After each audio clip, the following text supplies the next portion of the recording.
Good evening. Welcome to the October 7th City Council meeting. I'm Gina Louise Shara. I'm the City Council President, and I will be presiding this evening. This meeting and all participating on Zoom will be audio and video recorded. We'll begin with public comment, then after public comment, we'll convene the meeting. If you wish to make a public comment, please use the raise hand feature. It's either in the bottom menu bar under reactions or at the bottom of the participants panel. If you're calling in by phone, you can raise your hand by hitting *9. If you're having trouble, you may use the chat feature to send a message to me. To ensure equal access, and because of open meeting law, technical problems such as not being able to raise your hand are the only thing the chat function is used for and will only be available during public comment. We cannot accept comment or commentary over chat. Private chat or chat only visible on Zoom during a public meeting is antithetical to open meeting process or open public process. In violation of the council rules for public participation and violates the spirit and potentially the law of open meeting law. If you want to submit a written public comment, please email it to the City Council at northamptonma.gov, and it will be sent to all councilors and will be part of the public record. I'll unmute each raised hand, the order raised to make a comment. Before you begin, please state your name and your city or town for the public record. To ensure everyone has an equal opportunity to speak, the council limits comments to 3 minutes. You're in no way obligated to use the full 3 minutes, but if you do after 3 minutes, I will ask you to please finish your sentence.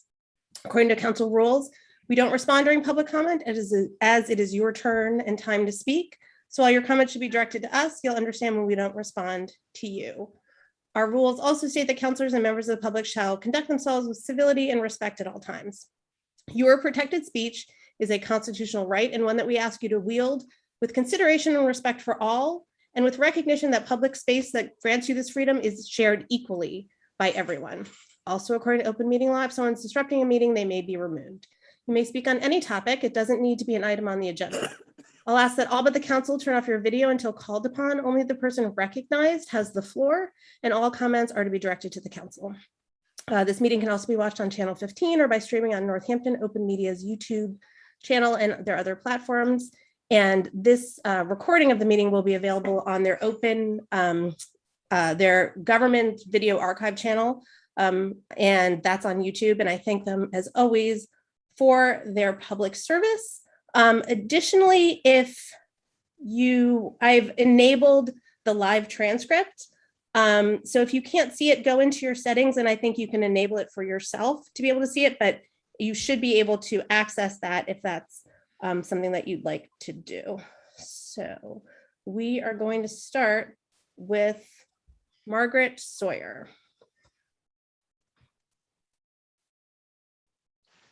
Hi, everyone.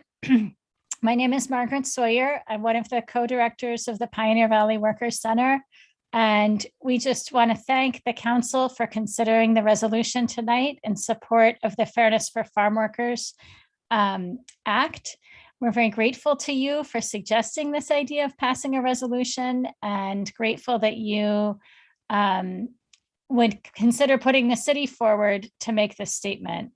The Workers Center has been working with farm workers almost since the very beginning that we started in 2014.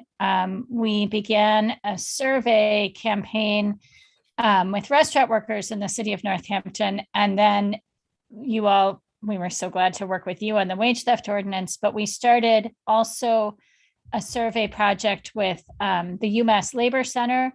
We've been talking to farm workers across the valley. We've been learning about the need, people feeling that they're not earning very much money, that it's very difficult to make a living wage, that some people earn less than the minimum wage of the $13.50 that's there now.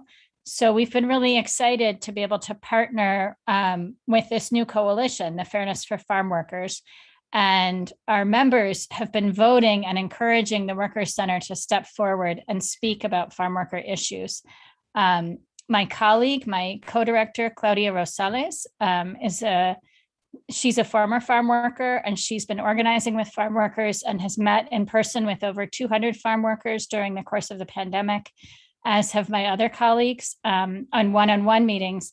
But we've also increased our base of farm workers from about 200 food chain workers, restaurants and farms, before the pandemic to now over 500 people connected on our WhatsApp groups and over 1,200 who've received support through our Solidarity Fund and receive all our updates.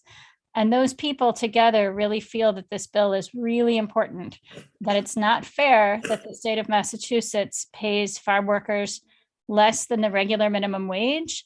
It's not fair that there's no overtime protections for most of the field workers, and that it's not fair that there's no day of rest for people. And given the unusual nature of farm work and the harvest season, to have a day of rest where you're paid time and a half if you work is really important. So we're really grateful, and we hope the state listens to you.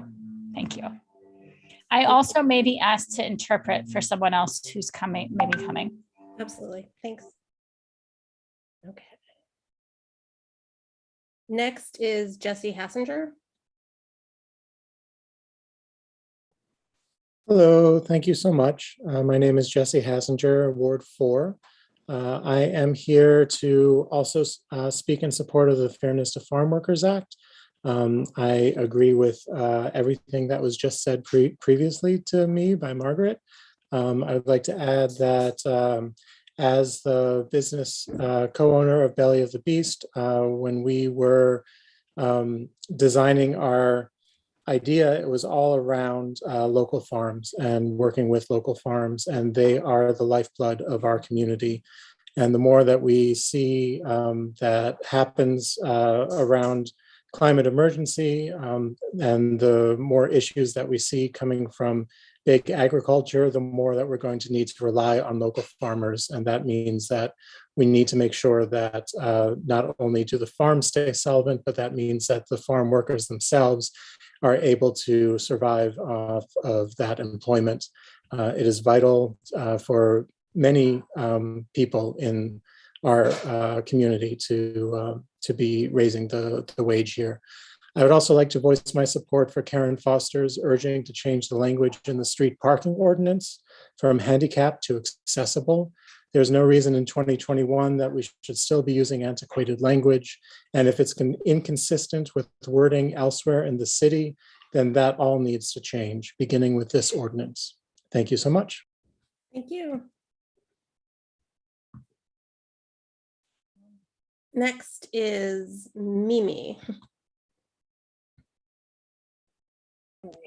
Hi, Mimi Odgers from Ward 6, 97 Glendale Road. I'm first supposed to give our street. I'm sorry, I'm not doing a camera tonight because I've had a long day. I just want to say that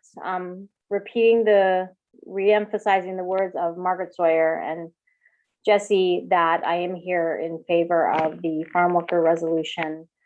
I had the pleasure of taking someone from the eastern part of the state who'd never been here and kind of drive them through some of these areas and see some of our beautiful farmland that we have here. It's just gorgeous and glorious. We're very fortunate to have that here in Western Massachusetts. And it's just unseeming to think that the farm workers that are brought in here are not paid fair wages, are not given the same kind of protections as other workers. It just doesn't seem to go. It just doesn't seem to be reflective of what Massachusetts seems to want to put out there, that we are this very progressive state that cares about people. And I know it's also something that the city of Northampton professes to believe in as well. So I really encourage every city councilor to support this resolution so that it can go in with the strongest support to our state Representative Lindsay Sabadosa and for Senator Comaford, so that we can get as much support so we can say that this city of all of our registered voters are supporting this, our representative government is doing it. It's very important in the legislative process, which is a difficult process in the state, but I really support this resolution. I also just want to say, I also agree about changing the word to accessibility. We just need to move away from antiquated phrases. And finally, I don't know what's happening with the redistricting, but please, please, please let me continue to say in Ward 6 so I can continue to have the best city council there is, Councilor Marianne Labarge. And you all have a wonderful rest of your day. Thank you. Thank you. Next is Erica Johnson. Hi there. This is Shannon Walsh with the Pioneer Valley Planning Commission. I, for some reason, cannot change my colleague Erica's name, but I'm happy to have her name next to my face. So I'm the Historic Preservation Planner for the Pioneer Valley Planning Commission. Thank you very much for listening to me tonight. I just have some brief comments on the Hampshire and Hampton Canal documentation project. Since early 2020, my colleague Eric Weiss and I have had the pleasure of working with Northampton, East Hampton, Southampton, Westfield, Russell, and Southwick in planning for this regional project to formally document the entire length of the 19th century Hampshire and Hampton Canal and related resources in Massachusetts. 2 years of district local technical assistance funding has allowed PVPC to work with these communities to facilitate the development of a scope and an RFP to produce documentation to meet standards of the Massachusetts Historical Commission. Since early in the pandemic, we've had regular virtual meetings with our regional team, and their dedication has made it clear how important this project is to the canal communities. Northampton has been a lead community in this project. Sarah LaValle and GIS coordinator James Thompson have helped to produce a digital map of the canal based on historic and current geolocational data, which involved some of our team going out with our cell phones to get coordinates to pass back to James Thompson. And this will really be a great asset to help support the consultant.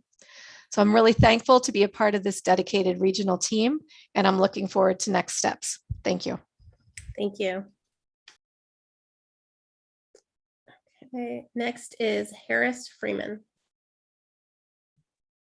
Hi, good evening, everybody. I want to join the chorus of voices of residents and others who are here to express support for the Fairness for Farm Workers Act. I live here in Northampton. I teach labor and employment law at Western New England University School of Law and at the Labor Center at UMass, and I was part of the team that helped put this bill together. It's a bill that originates here in Western Massachusetts. It's sponsored by Western Massachusetts legislators, and I think it's critically important for the city of Northampton to go on record in support of this bill to see it through the legislature this session. Northampton is a town whose elected officials have been in the forefront of supporting the rights of immigrants, of low-wage workers, and we have an economy here in Northampton where the food chain piece of the economy is really important. We need to take a stand as a city to let the legislature know that a law that allows farm workers to be paid only $8 an hour, to deny them a day of rest, and to deny them any overtime at all for their essential hard work is not in keeping with the laws and the morality and the politics of both our town and the state of Massachusetts. So I urge everybody to read through the resolution carefully. Your support's important. We're going to be having a hearing in the legislature in November, and we'd like to have the city of Northampton on record in support of this effort. So thank you for your time and interest in our bill. Thank you. Rick Last. Hi, everybody. I'm Rick Last. I live in Ward 6 on Emerson Way, and like others, here to support the resolution for the Fairness of Farm Worker Act. And just thinking about that, and I've been, as I've gotten involved in a little bit, looking at the history of this. And so tonight, it's not just dealing with a standalone resolution, but it's really a legacy of systemic racism, dating back to the exclusion of both farm workers and domestic workers from New Deal labor protections. The history of excluded workers is like deeply racialized. When drafting legislation, like in 1935, Social Security, which created legislation for unionization and worker protections under the Fair Labor Standards Act, policymakers very consciously left out two crucial groups, agriculture workers and domestic workers. And both groups were, disproportionately laborers of color and continue to be disproportionately represented by people of color today. So just kind of thinking about that history, farm workers are forced to work inhumane hours because they do not have these overtime protections. And we want to prevent the employers from exploiting their labor. And as you know, Massachusetts has a minimum wage of $13.50, farm workers $8. And like federal law, Massachusetts wage law doesn't guarantee any time and a half for overtime work. So just kind of looking at a little historical context here, and asking Massachusetts to join New York, California, Oregon, and eliminating the sub-minimum standards in wage law. So I appreciate your taking the time to think about this. Thank you.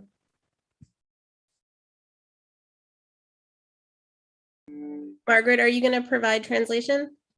Yes, thank you. I think Audi Gonzalez. Yes. joined the call. Yeah, let me unmute. Audi, can you unmute?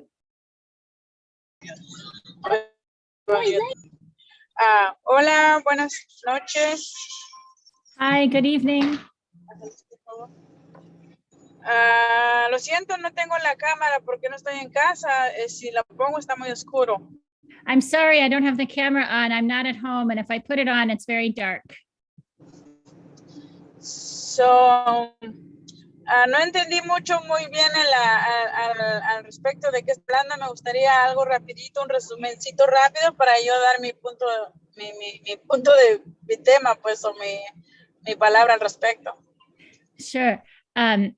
Audi says she was expecting that there would be a time that we're reviewing the resolution so that she could talk about it. So es que van a apoyar a la ley de trabajadores del campo. La Consejo está pensando aprobar como una resolución apoyando a los trabajadores del campo. ¿Qué tipo de apoyo? Van a aprobar una ley que dice que ellos quieren que el Estado pase ley para los trabajadores del campo. Cuando yo veo $8, pero no estoy muy clara, $8 es lo que el trabajador del campo debe de ganar o más, o que le paguen más de $8. ¿Cómo es? No entendí esa parte.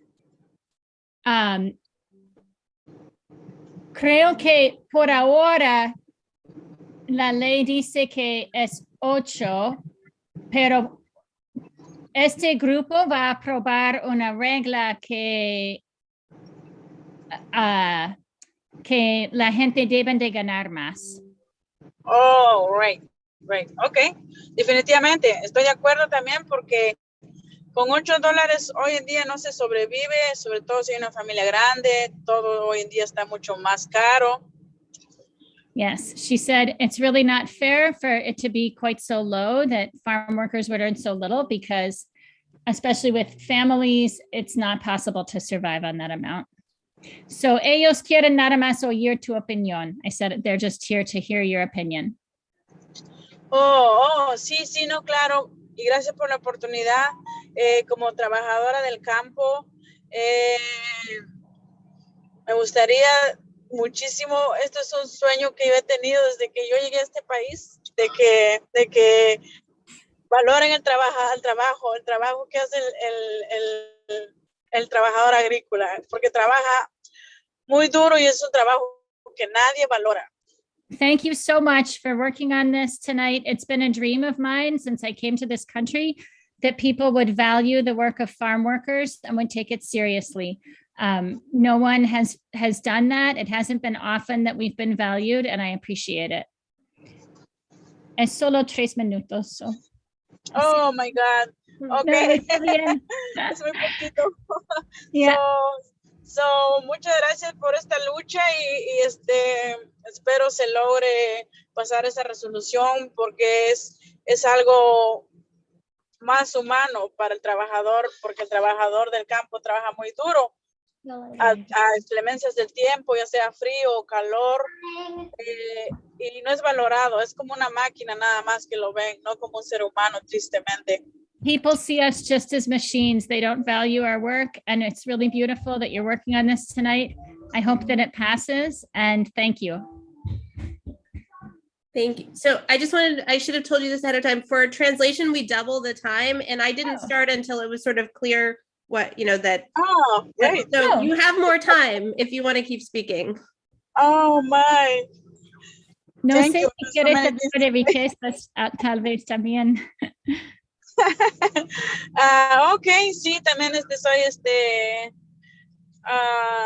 dueña y socia de una pequeña farm que está empezando, se llama Riquezas del Campo. I'm also a co-owner and a socio, an owner of the Riquezas del Campo farm that started recently through the Workers Center. Y el trabajo como cooperativa es muy distinto a ser un trabajador como patrón, que es mucho más, más duro. Y Dios quiera y pues nuestra cooperativa crezca y podamos invitar mucho más gente que valora ese trabajo, que sabe trabajar duro y poder echar para adelante en algo que pueda llegar a ser grande. And we're really, we work hard to find people willing to do the hard work of working in the fields. It's very difficult work, and as we grow, we're moving the business forward.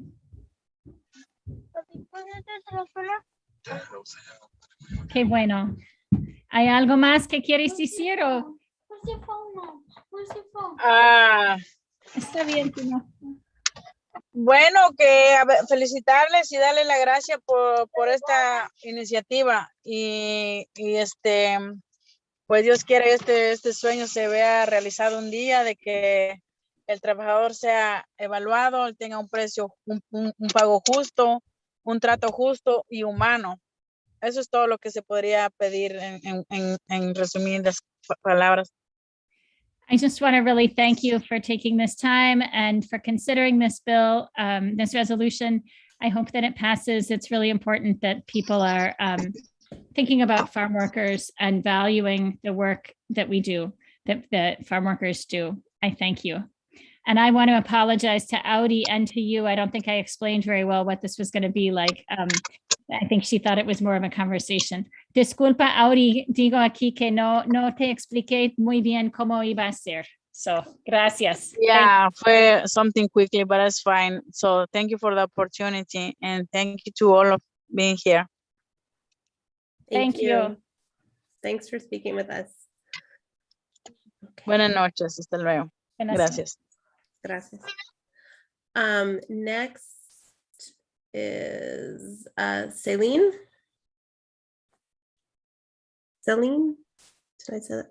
Hi, I'm Celine. I live here in Northampton, and I just wanted to second what Audie and Rick and others have said in support of the farm workers bill be going through. It's long past time for us to value farm workers' work. It's sort of outrageous that we're still even having to have this conversation about valuing people who, who work very hard and who are indigenous to this continent, are working their land, and they certainly deserve at least the same minimum pay and breaks and treatment that we would give any worker.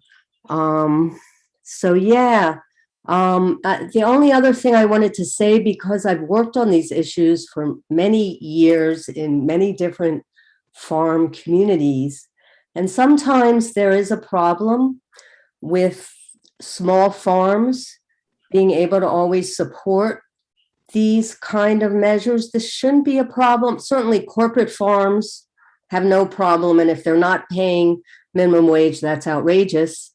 As far as some of the small farms, and I know we have a lot of small farms in the area, I would hope that if it is a problem, and I didn't read the whole bill, excuse me if there are provisions for this, but there should be some means to support small farmers to be able to pay their workers what they deserve to be paid and be able to give them, this is minimum, but just in case, we know that small farms are struggling. So that's all I had to say. Thank you for giving me the time to do this. And I hope that everybody will take this really seriously and just pass this through. Thank you. Thank you. Next is Mara Shulman. There you go.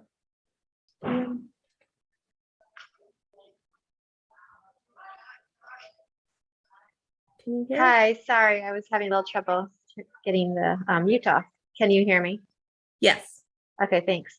So I just want to voice my support for this. I read the resolution, and I'm really proud to live in a community that is on the verge of passing this. In particular, I really want to voice my support. I don't want to replicate, duplicate anything anyone else has already said, but I really want to voice my support for the acknowledgement of historical structural racism that is at the root of this disparate pay structure. And I really appreciate how the drafters of this resolution have acknowledged that, included that in a separate paragraph in the resolution. I think it's paragraph 7.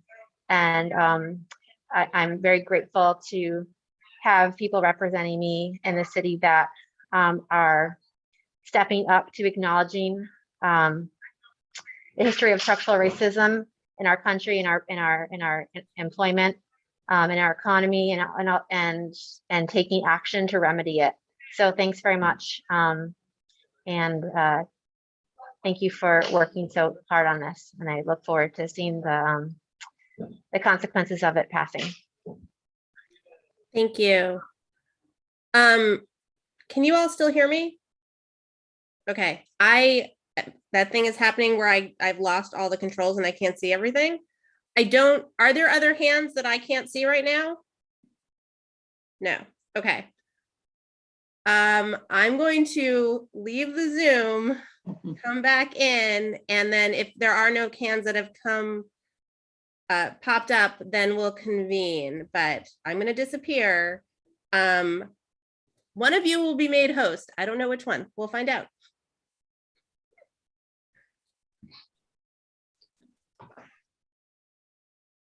How exciting. It was me. I'm made host. Oh. Good choice. Congratulations. She got the short of the long. Not quite sure what to do with this honor, but you could make a Oscar toast or something. I know.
It's not like we can just continue on with the meeting because the next thing is roll call. Right.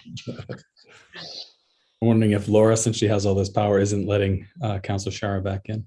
Oh, yeah. I think the waiting room's been typical. disabled, so she It's been should come disabled. right back. I did see a hand raise in the meantime. Huh. That's true. Yep.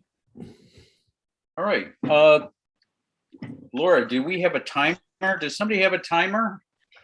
It's on Councilor Shara's screen, actually. I don't have it.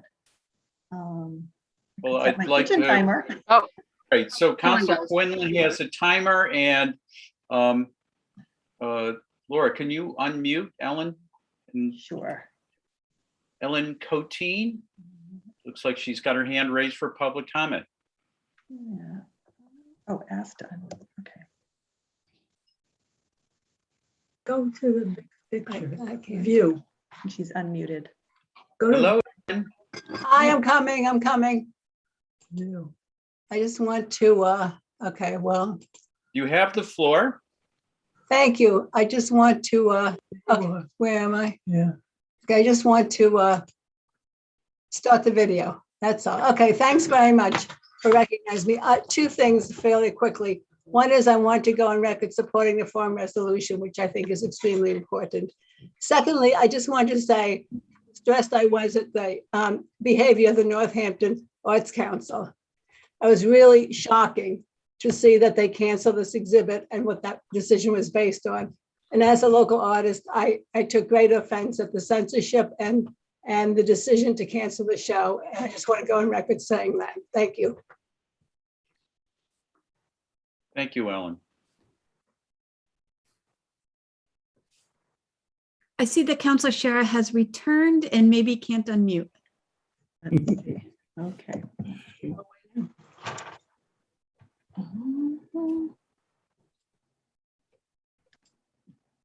Scrolling down to try to find her. There she is.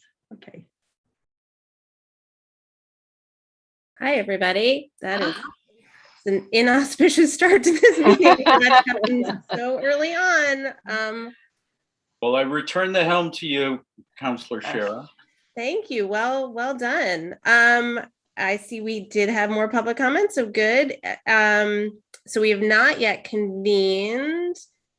And Laura, when you get a moment, if you could make me host, sure. then I will have some controls back. But I'll put out a last call for public comment. I'm not seeing any hands.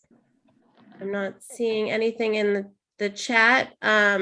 Someone who didn't leave, could someone check the chat and just see, because now I see a blank chat. So I just want to make sure there's nothing in there that I missed at one of the co-hosts. All good? Okay. In there. All right. So seeing no other comments, Laura, will you please take the roll? Sure. Councilor Dwight. Here. Councilor Foster. Here. Councilor Jarrett. Here. Councilor Labarge. Here. Councilor Maori. Here. Councilor Nash. Here. Councilor Quinlan. Here. Councilor Shara. I'm here for now. And Councilor Thorpe. Here. Madam President, you have a quorum. Excellent. Thank you. Okay, let me find all my windows. We are convened. Let me find the agenda. Okay, first up, we have the announcement of a public hearing. This is a public hearing on application to amend the license for storage of flammables and combustibles for 2 underground storage tanks. One to 24,000 gallons gasoline, and one is 24,000 gallons and one is 12,000 gallons diesel at 506 Pleasant Street. The City Council will hold a public hearing on Thursday, October 21st, 2021 at 7:05 p.m. by remote participation. Instructions for accessing the hearing may be found on the October 21st, 2021 City Council agenda to be posted on the city's website, northamptonma.gov. At least 48 hours prior to the meeting, the City Council will hear all persons who wish to be heard thereon, and that council meeting begins at 7 p.m. The application is linked to our current agenda and will be on that agenda as well. Are there any updates from committee chairs? Oh, no. Councilor Dwight, then Councilor Maori. First, I actually have to check with Laura. Laura, where are we at with the legislative matters, potential legislative matters? 3 out of 4 have said they are able to make the 18th. Okay, so that's a quorum. So legislative matters will be convening. I'm sorry. May. We're gonna have a discussion about that a little May. bit. Oh, May. I thought you were saying we're doing it in the month of May. I'm not going to be there. So No, just we know. no, not going to show. But May, how's that? May convene on the 18th to discuss the item that will relative to redistricting that we'll hear a presentation on imminently, and that will be the sole item as far as I can tell. No, there may be no, just for that. It's a special meeting, and time is of the essence on this issue. So, Excellent. Councilor Maori. Yeah, so the next City Council Rules Select Committee will meet next Tuesday, October 12th at 6 p.m. on Zoom. The link will be in the agenda on the city website. Great, thank you. Any other committees rolling into 1-minute announcements? Councilor Labarge. Yes, thank you.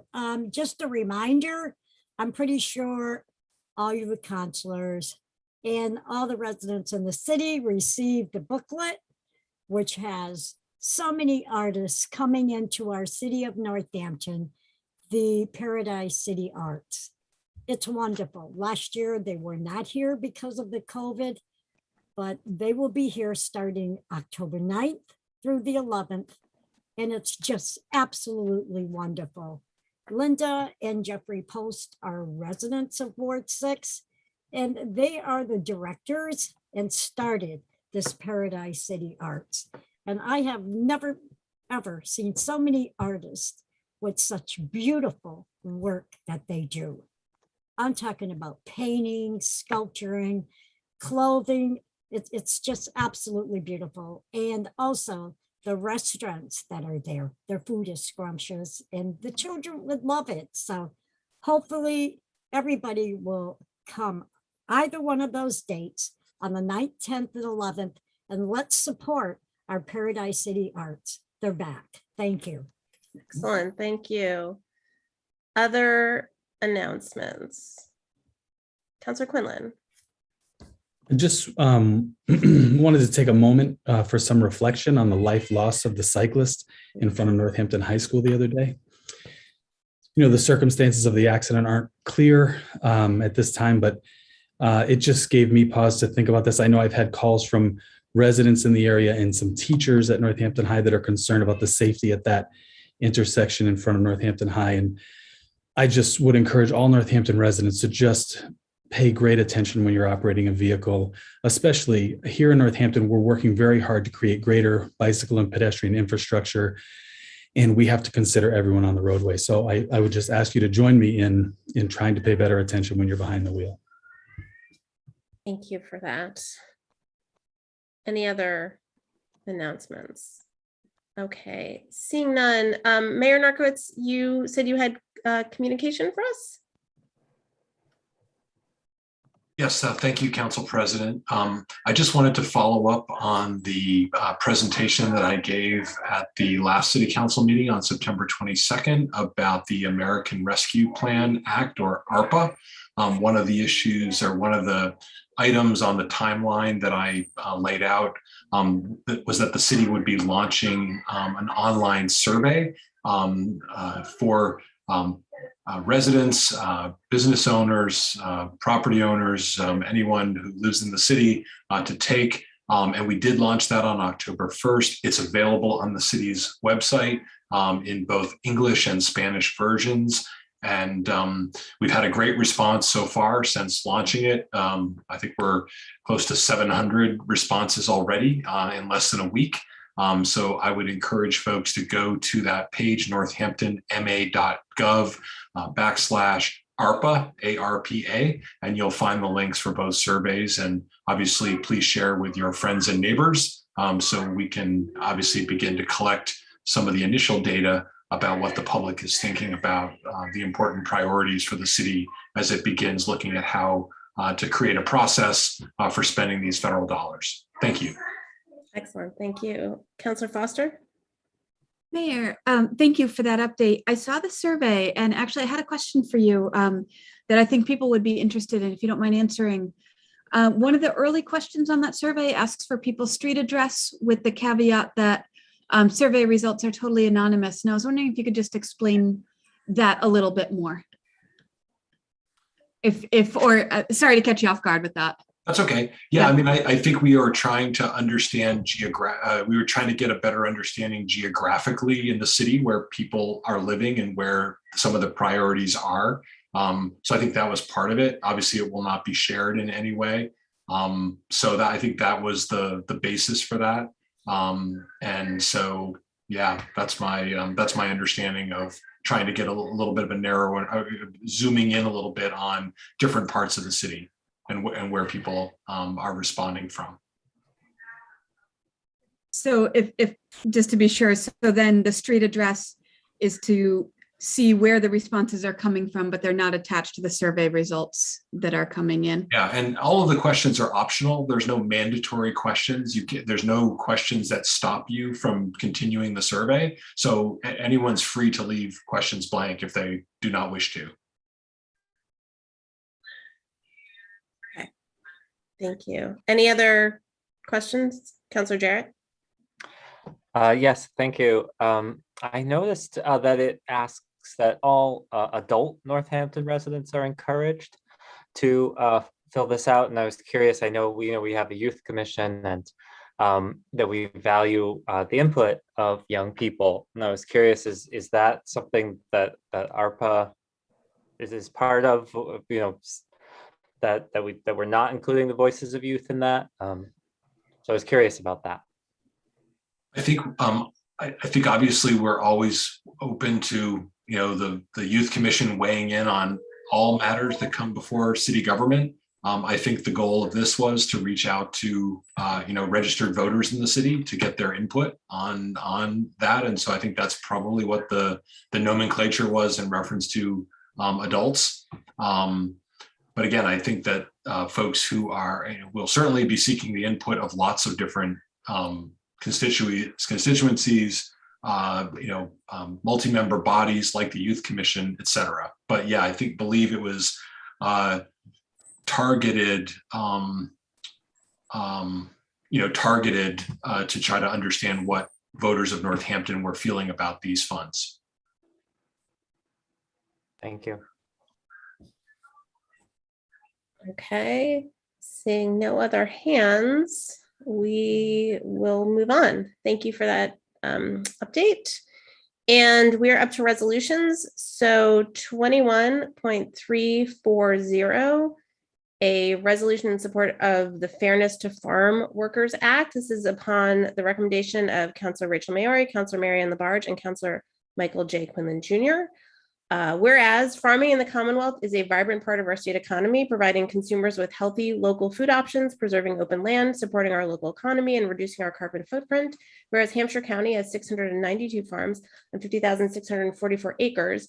213 of these farms hire farm workers, with a total of 1,267 farm workers employed in the county. And whereas farm workers in Massachusetts are at present denied the wage and hour protections provided to other workers, miring farm workers and their families in unjust work and living conditions. Twice as many farm worker families now live in severe poverty as compared to other families. And whereas farm workers additionally face unique workplace hazards and health concerns resulting from long work hours, exposure to pesticides, and a physically demanding, fast-paced work environment. Agricultural workers, alongside those in the fishing industry, experience the highest rate of occupational fatalities in Massachusetts. And whereas, despite the elevated health and safety risks farm workers face, many farm workers in the Commonwealth lack benefits and resources to help address health issues. For example, 88% of Massachusetts farm workers surveyed by the Pioneer Valley Workers Center reported that their employers did not offer paid sick days, and approximately 80% of the Connecticut River Valley Farm Worker Health Program's Massachusetts farm worker patients did not have health insurance in 2019. And whereas farm workers in Massachusetts are overwhelmingly immigrants originating from Latin America, and whereas the long-standing exclusion of farm workers from our state's minimum wage and overtime protections afforded to virtually all other employees, including other essential workers, is part of a national legacy of structural racism and inequality, based in the exclusion of farm work from the national landmark workplace legislation of the 1930s to allow for the continued economic exploitation of African-American farm workers. And whereas Massachusetts law should not permit a disproportionately immigrant and Black and Latino workforce to earn a poverty-inducing wage that is 40% lower than the current state minimum wage, essentially relegating farm workers to a second-class employee status under the wage and hour law of Massachusetts. And whereas the Fairness for Farm Workers Act, S 1205 and H 1979, 1, sets the wage for farm workers at a state minimum wage. 2, provides overtime pay for all farm workers. Seasonal farm workers will receive 1.5 times their normal rate of pay for work performed in excess of 55 hours in a week. 3, establishes the right to a day of rest each week for seasonal farm workers, providing overtime pay at time and a half for workers who elect to work on that day of rest.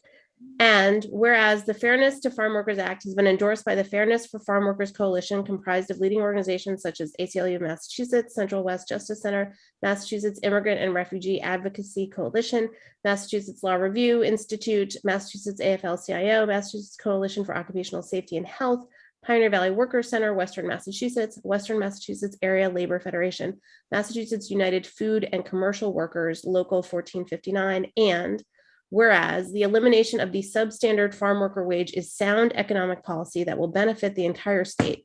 A recent report published by the University of Massachusetts Political Economy Research Institute indicates that changes proposed by the Fairness for Farm Workers Act would result in a nominal increase for most farms' annual production costs. And now, therefore, be it resolved that the City Council of Northampton hereby endorses the Fairness to Farm Workers Act and asks the state legislature to move to its passage with all deliberate speed. Be it further resolved, the administrative assistant of the City Council shall send a copy of this resolution to bill sponsors, Senators Adam Gomez and Adam Hines, and Representatives Carlos Gonzalez and Paul Mark, the Fairness for Farm Workers Coalition, Governor Charles Baker, Attorney General Maura Healey, Representative Lindsay Sabadosa, and State Senator Joe Comerford. Okay, is there a motion, please? Move to approve, please. Second. Motion made by Councillor Dwight, seconded by Councillor Quinlan. And I will start with the sponsors if they'd like to speak first. Councillor Maori and Councillor Marriage. Yeah, so I really want to thank my co-sponsors. Thank you to Councillor Labarge for bringing this to our attention and also to my co-sponsor, Michael Quinlan. This has been an issue I know I've talked about before that's close to my heart. And, you know, when I worked as the regional director for Jobs with Justice on the ballot initiative to increase the minimum wage in Massachusetts to $15, we were thrilled that it passed, but there was a special pain because I knew farm workers and other and dairy workers and such were being left behind. And so I'm so grateful that this act is being put forth. There's other states, you know, California, Colorado, New York, Ohio, South Dakota, and so on, that have passed similar acts to try to correct this historic wrong. When I worked with farm workers in my public health capacity, I did the work for a day, just a day, and it was a humbling experience. I mean, it's just you have to imagine like the repetitive nature of doing that same motion, even something that seems not very, even the little things that don't seem much fun if you do them 1 or 2 times, but when you do them, the hours and the days that farm workers are doing them, it's really humbling. And it was frustrating because there's so much that gets in the way of providing, good health options and access to health. There's the poverty, there's the substandard living, and it's all compounded by immigration status and power, and feeling kind of powerless. And I went up and down the East Coast stream and, trying to convince farm workers to wear gloves when they're being, because of pesticide exposure, when they're being paid by the bushel, and all these things, or even trying to track health data and vaccines with a seasonal population. And so I think this is, long coming, and I think we can all agree that farm workers deserve, the same rights as other workers in our state. And I just want to caution, this isn't an adversarial, issue. I think what benefits, we all treasure our local small farms, and I think this benefits. When I said that, when that was in the resolution, what I meant about how it benefits everyone is because, first of all, most of our farmers pay more than $8, and they should, and that's great. And so this isn't as big a leap as it seems, because many farm owners and farmers are already paying that to their workers. But also when you put, it's been shown that when you put money in the pockets of people, it's going to benefit the local economy. It's going to create better health and more stability for these workers, and that will benefit the farm owners and the farmers and all of us. So we have to look at it that way as well. Yeah, so this kind of just basically codifies what we think should happen. There might be some farmers who do pay close to the minimum wage. The minimum wage is at $13.50, I believe, and going up to $15. But this will just make it, this will make it law.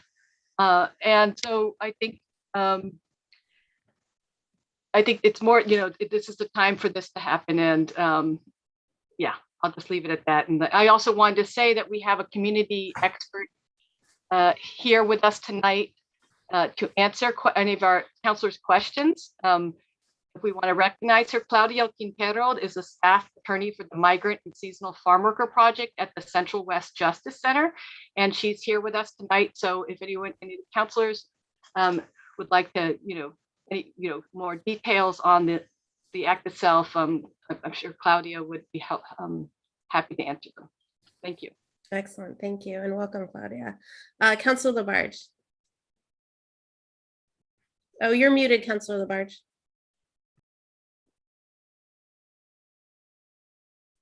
When I read about the Fairness for Farmworkers Act, I couldn't believe what I was reading. I actually showed it to my husband, and he said, "This is so unfair, Marianne." I had to call Rachel because in my heart, I could not believe this was happening. I never knew this was happening to our farm workers. And I want to thank Rachel for stepping in. And I did research, she did research. Margaret from the Pioneer Valley Workers was excellent. It is time. It is time to make it fair. And this is not fair at all. 50 to 60 hours, no overtime. And the environment part of it. They're there, they're planting, they're digging. And you're looking at health issues here. Not even a day of rest. That is not fair. That is not fair. And I find there is a racial problem here with this. And this bothers me. Bothers me. I have relatives in Brazil. They farm and they have farm. And everybody deserves the rights of respect and dignity. There's no question about this. We need to be fair here. And I really feel that the wages, I just cannot believe this. How? Because just being farm workers, and we have a state law on a minimum wage, and they're getting $8.50 an hour. Sometimes they might hit $12 an hour. And working 50 to 60 hours a week, I find this to be racial. That's how I feel about this. And I want this to stop. I really want this to stop. They deserve, all our farm workers deserve respect and dignity. And they deserve to have that minimum wage, just like everybody else gets that. And also to be able to have a day of rest. We need to get them out of poverty because that is poverty. And I also feel that their housing is not the best that they're getting. So we have a lot to work on here. Our farm workers, they give us the nutrition that we need in our community and throughout the whole state. So I am really hoping that the counselors will support this tonight. Please support it. It is very, very valuable. And I'm hoping because we have a time limit, and I think Councilor Miori, isn't there a meeting coming up October 18th? I believe it's been moved to November 9th, or we can ask Claudia, but yes, there's a legislative hearing coming up, so it would be great. Exactly. And I know with Councilor Rachel Miori, she also did talk with one of the representatives on it and sent us some excellent, excellent information. And I thank you for doing that also. So I am hoping tonight that we can move this on. I think all our farm workers deserve us as city councilors here in the city of Northampton to help our farm workers be able to deserve what is right to them. Thank you. Thank you, Councilor Labarge. Councilor Quinlan. Oh, thank you very much. And thank you very much to Councilors Maori and Labarge for welcoming me as a co-sponsor of this resolution. President Franklin Roosevelt famously said, "The best customer of American industry is a well-paid worker." I'm not trying to talk about capitalism or commercialism here. Honestly, thinking about this resolution, I spent a lot of time thinking about how privileged I am that I don't have to do the backbreaking work to farm my own vegetables, but have the great joy of enjoying fresh, ripe local vegetables at home. I think what we're talking about here is obviously paying farm workers a fair wage so they can afford to feed, clothe, and care for themselves and their families with dignity. Tomorrow, I think you'll see a column in the Gazette by John Parody about taking care of workers and in the disparity between what owners make and CEOs make versus workers. And I thought it was interesting that I just read that this afternoon because it was posted this afternoon, and it just as we're talking about this very thing. So finally, I'll just say that I support this because I believe that we should all want what's best for our friends and neighbors. So again, thank you very much to the co-sponsors for inviting me in, and I'll look forward to us all working together on this resolution. Thank you. Other comments from councilors? Are there any questions? Councilor Foster. Just a comment. I'd like to thank the sponsors for bringing this issue forward and providing, a platform for, to raise this issue for people to discuss it and for education as well. I think that, it's something I've struggled with for many years, this sort of kind of uniquely American desire. Maybe it's not uniquely American, but there's a hefty American desire for cheap food, and it causes a tremendous amount of suffering, from climate impacts, environmental impacts, animal suffering, and the suffering of the people who are responsible for providing that cheap food. And paying farm workers is one very important piece of a much larger puzzle. And I appreciate you bringing this issue forward, and of course it has my support. Thank you, Councilor Foster. Councilor Nash. Thank you, Council President. I thank the sponsors for bringing this forward. I'm definitely supporting this. And I also really appreciated the level of accommodation that we demonstrated tonight to hear from folks who were affected by this. And I found that it's just great community work. And I appreciate the courage of folks to come forward and speak here at council. So thank you. Thank you. Councilor Jarrett. Thank you. Yeah, thank you for bringing this forward. I'm definitely in support. I do have a few conversations that I'm having just about some of the details in the act. And so unless there is a real need to move it forward, I don't know if there was some talk there about having a second reading tonight. But if the dates allow, I'd prefer to have a second reading in 2 weeks just to get the finish those conversations. But if there is a need to, in terms of legislatively for a hearing, then I understand that need and would vote for that. Okay, thank you. Councilor Maori, is that right that the hearing's now been moved? This might be a great time to recognize Claudia Quintero, if that's okay with folks, or we could wait right after the councilors speak, because I know they were updated today, and I believe, and she might have some comments that would be helpful. Do you want to make that motion? Yes, sorry. Move to recognize Claudia Quintero. Second. Motion made by Counselor Maori. I think it was seconded by Counselor Nash. Any discussion on that recognition? Roll call, please, Laura. Counselor Dwight, Yes. Counselor Foster, Yes. Counselor Jarrett, Yes. Counselor Labarge, Yes. Counselor Maori, Yes. Counselor Nash, Yes. Counselor Quinlan, Yes. Counselor Shara, Yes. and Counselor Thorpe. Yes. Okay. Sorry, Claudia, that's a process we have to go through, but you are now recognized and you should be able to unmute. Oh, thank you. Welcome. Thank you. I appreciate that. Good evening, everybody. I'm so happy to be here. My name is Claudia Quintero, and I'm the staff attorney for migrant and seasonal farm workers. Can you all hear me? Yes. Okay, my internet's a little spotty sometimes.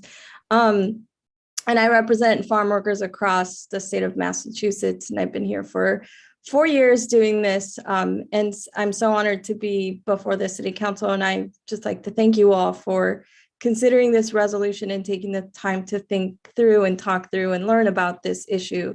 It's very important. To answer the question about the hearing, it's we've been in communication with the sponsors. I'm also help lead the Fairness for Farm Worker Coalition. And so we've been in communication with some of the sponsor staff about when our bill would be heard. And we believe it's slated for November 9th as of right now. So there is a little bit of time for folks to ask more questions, get more information, have conversations and such.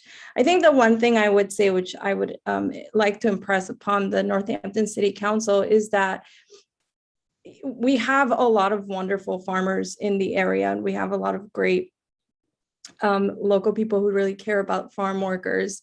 And as Councilor Maori mentioned at the beginning, this is not an adversarial thing at all.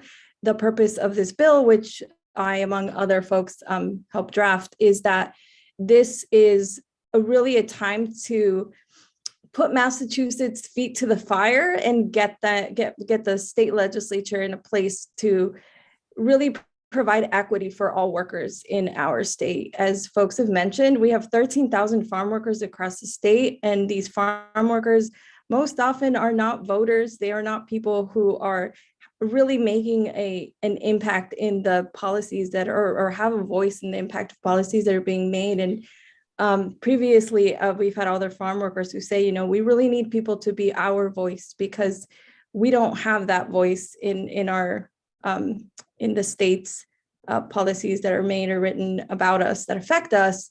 And so having a resolution like that really is saying to the state that, now is the time to be that progressive state that you say you are, be that state that protects workers across the country, be an example for the region, and do the thing that, just makes sense. Because we do have a lot of farmers that pay more than $8 an hour. We do have a lot of farmers that care about their workforce. And so that's not the concern that we have. It's about creating dignity for everybody. And so we're really grateful that folks are here hearing farm workers out because it is highly skilled labor that deserves to be valued and recognized for the work that it is. Because as a farm worker advocate, I don't know anything about farming. I couldn't go out there and do it for an hour, but it's hard, very skilled work. So thank you again. And I'm happy to answer any questions that counselors may have tonight or beyond tonight as well. So thank you so much. Thank you. Any other comments or questions? Councilor Maori? Well, there's a Scrivener error that maybe I make a friendly amendment. Yeah. So it's in the third page. I just want some consistency. There it says the Fairness to Farm Workers Act on the third page, and it should be for Farm Workers Act. And then down the first now there and now therefore it be resolved. The same issue, turn the 2 to a 4. Okay. So there's that. Got it. You got both those Scriveners? Okay. And yeah, and I hear my fellow councilor Jarrett. I would respectfully ask us to to do two readings tonight, because it really, as we know, one of the purposes of a resolution is to kind of build momentum towards a state, a larger goal. And so this is a really timely in that way, even though technically they've moved the hearing a little bit out. I think having it be finalized would help with that, build that momentum, and would give other municipalities time to actually explore their own resolutions when they see that we've finalized one. So I would, I'm putting that out there. Councillor Dwight. And I appreciate the sense of urgency, but another purpose of a resolution is to do precisely what Councillor Jarrett's proposing, which is to expand the conversation. What we've seen so far with testimony tonight, an issue of education that's occurred, and that is the strength of this, to actually engage a community in a conversation about an issue that may not be too aware of. And it would just, in passing in two readings tonight, that's the end of it.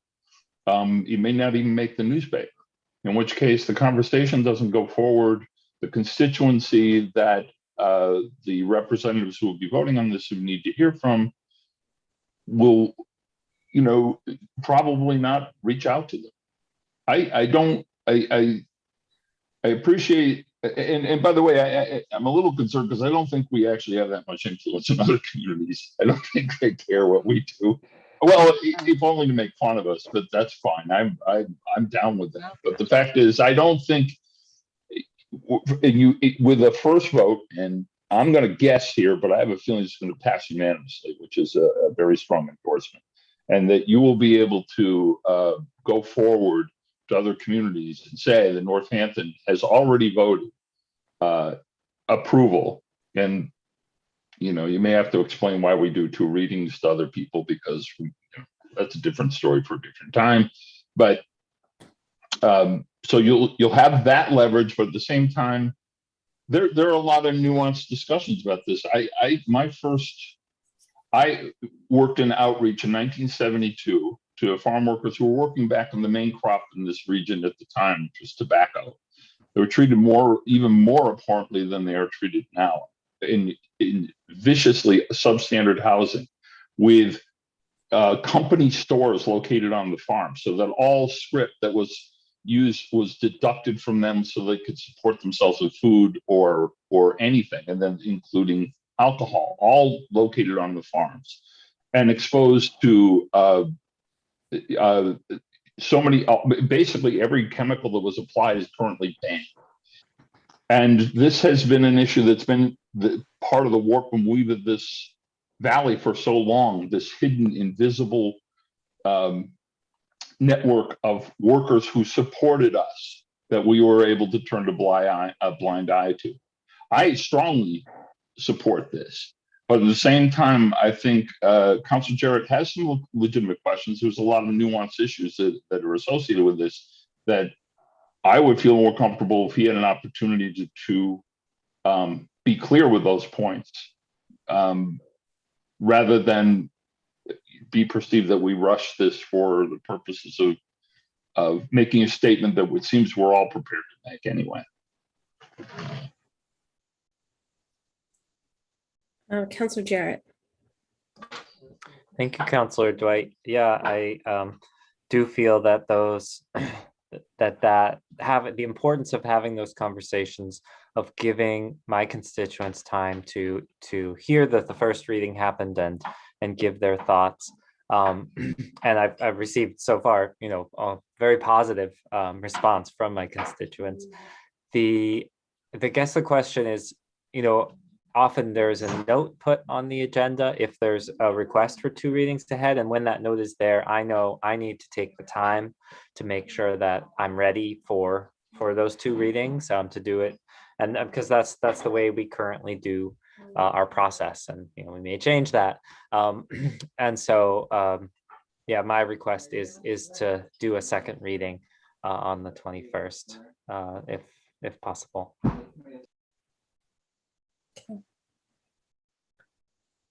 Councilor Mayari. Yeah, I'm hearing my fellow counselors, and I've just checked, and it looks like we have 2 council meetings. So we have a buffer, not if there was a huge natural disaster and we couldn't meet, that we still have another one. So if that's, how you feel, I'd be willing to not ask for 2 readings, although I should check in with the other co-sponsors. Councilor Labarge already has her hand raised, so you're muted, Councilor Labarge.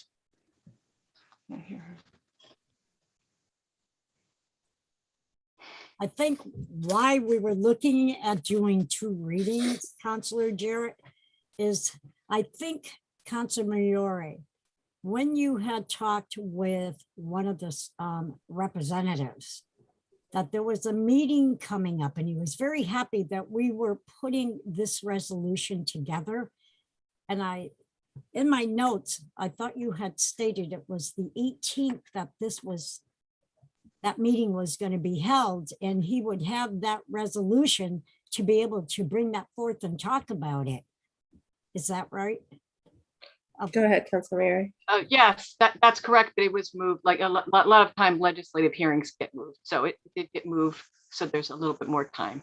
Yeah. Right. Thank you. Yes, sure. Councilor Quinlan, did you want to respond to Councilor Maori's request for the other sponsors' opinions? Yeah, I'm totally comfortable doing 1 vote tonight and 1 in 2 weeks. I think we're well under the State House deadline there, and it should give us a chance to have the conversation that Councilor Dwight was talking about. Thank you. Councilor Labarge? Yep. As long as I've been a councilor, I've seen so many second readings fly through this city council. So I'm very pleased about doing a second reading on this. And hopefully now, from now on, when resolutions come in, we have 2 readings instead of asking to suspend the rule. Okay. I think it always just depends on circumstances sometimes, but it sounds like we have time. Yeah. Any other comments? I will just add my thanks to the sponsors of the resolution. Also, my thanks to the sponsors, the state sponsors of the bills, who are some of our regional neighbors. So many people have spoken very beautifully about this tonight, so I'm not going to go on for long, but one thing I just wanted to point out is, we know that the issue of wage theft is a huge issue for workers that have far more protections than farm workers have. So, so when you think about it in that context, you can only imagine how much more vulnerable farm workers are to something like wage theft and to, not receiving their full low wages or, whatever benefits that have been agreed upon for their employment, that they're in an even more vulnerable position than some other workers. And we know what a huge issue that is for all workers. So I thank everyone for bringing this forward. And I agree that it seems like we will be all in agreement on trying to make sure it passes here and then on at the state. So thank you, everybody. Thank you. Any other parting comments? Seeing none, and thank you so much, Claudia, for joining us. We appreciate that. Laura, roll call, please, on a first reading. Councillor Foster. Yes. Councillor Jarrett. Yes. Councillor Labarge. Yes. Councillor Maori. Yes. Councillor Nash. Yes. Councillor Quinlan. Yes.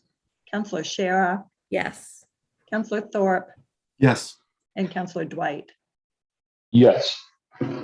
Okay, that passes in first reading.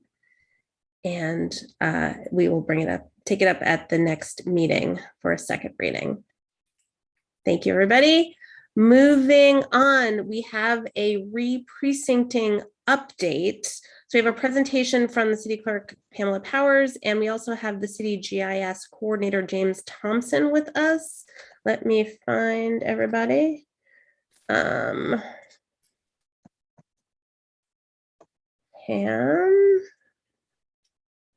and I'm looking for Pamela. Oh, there's James. Okay. And I don't see Pam. Does anyone see Pam? I mean, I see her in the list, but she's unmuted. Pam, are you there? Just started my video, so hello, here I am. Hi. Hello. everybody. Hi. Welcome. Welcome Thank to you. you and James. Very much. Would you like to lead us off with this discussion? Absolutely. Well, first, thanks to everybody for allowing me to speak at the City Council meeting tonight. I don't want to take up too much of the council's time, but I did want to give you an update on where we are with our re-precincting project.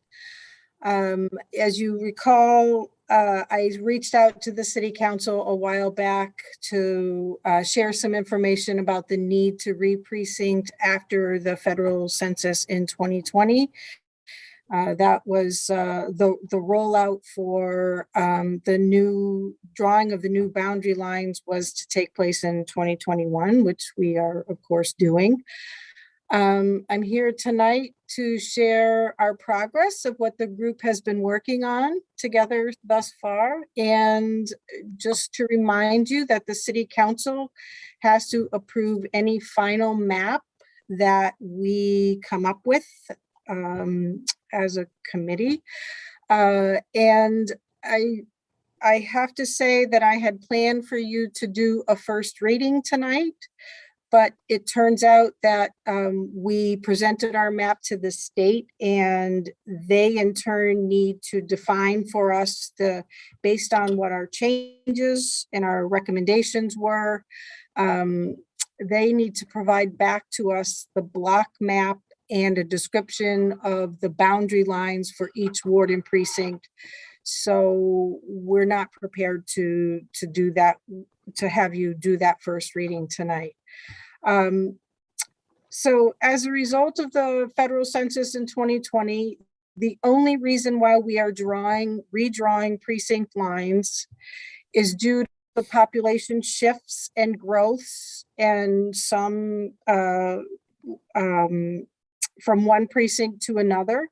And as a result of the shifts, we were given the standards in which we must maintain for each of the new precinct and boundary lines that we developed. I, along with James, formed a working group consisting of Mike Stiles, Howard Moore, Valley Dwight, Mario Addis, Robbie Sullivan, Samantha Hopper, and David Stevens, some of whom are logged in tonight. And we took a look at a proposed map that the state had sent us and said, we told you what the standards are. We gave you all of the tools that might be necessary for redrawing the lines. And this is a map that we think would work for you. And you have the option to sort of allow this to move forward, or you have the option to make some recommendations back to us and redefine your own lines. And so we chose the latter. And I think this, what's up on the screen right now is, James, this is the map the state proposed to us. Correct. Okay, so as you can see, there are some big shifts in all of the wards and that we saw, and we knew that this was not good for Northampton. So we looked at, for example, the geographical footprint for Ward 7, which was formerly where it says 7B, it was formerly 6B, and now would have become Ward 7B. And some of the rationale that the group discussed included, for example, the distance between some of the new boundaries and where those residents would be voting. So, for example, folks on the lower part of the left-hand lower part on West Hampton Road would be driving all the way to Lead School in order to vote in any election that took place.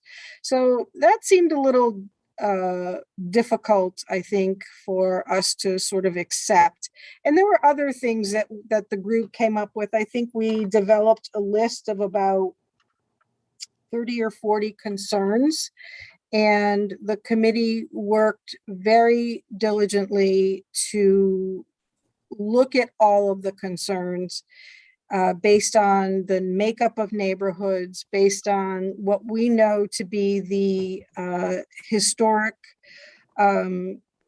the historic maps that we've been dealing with in 2010 and 2020, and tried to maintain the integrity of our historic maps as much as we possibly could.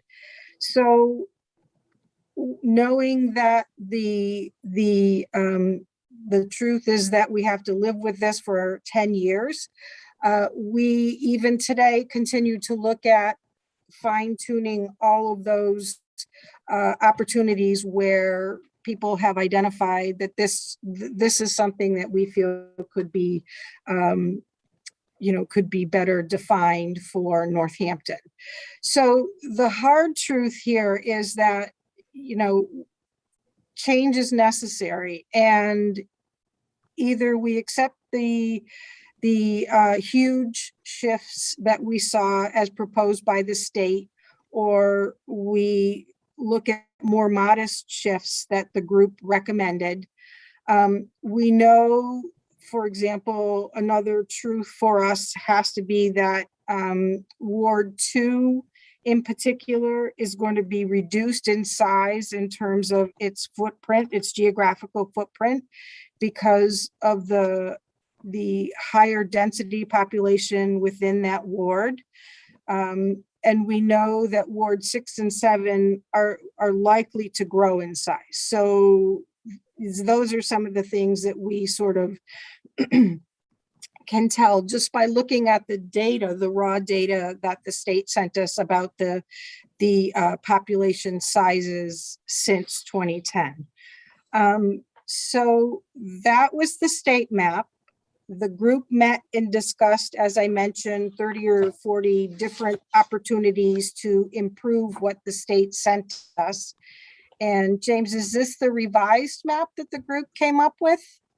Oh, this is the one that we initially chose on Monday. Okay, so this map actually felt a little bit more like what we could live with. The changes here are not so drastic for some of the outlying wards and precincts. So for example, if you look at, James, can you go back to the first map where we saw the geographical footprint of 7? The red outline for 7 goes all the way down to the bottom left-hand corner of the map.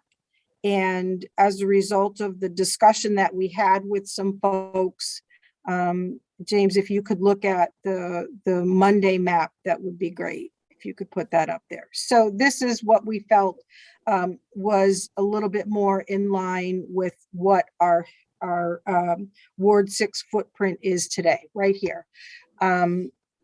Now, some of the other changes that we saw since 2010 also impacted what the final outcome was going to be.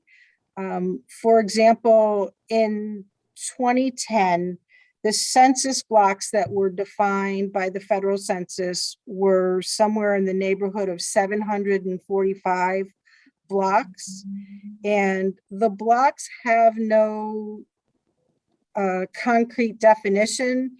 They can consist of 0 people, or I think as much as 702 people within Northampton. I think that's our biggest block size.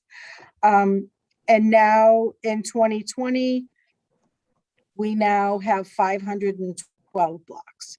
So that's probably a result of the better technology that's out there. But the reality is that even the shapes of those blocks, it wasn't like in 2010, they just combined these two blocks together and now we're calling it a different block in 2020. The entire shape of Northampton in terms of the block boundaries was redefined in 2020. So it's impossible for us to maintain any footprint similar to what it was in 2010.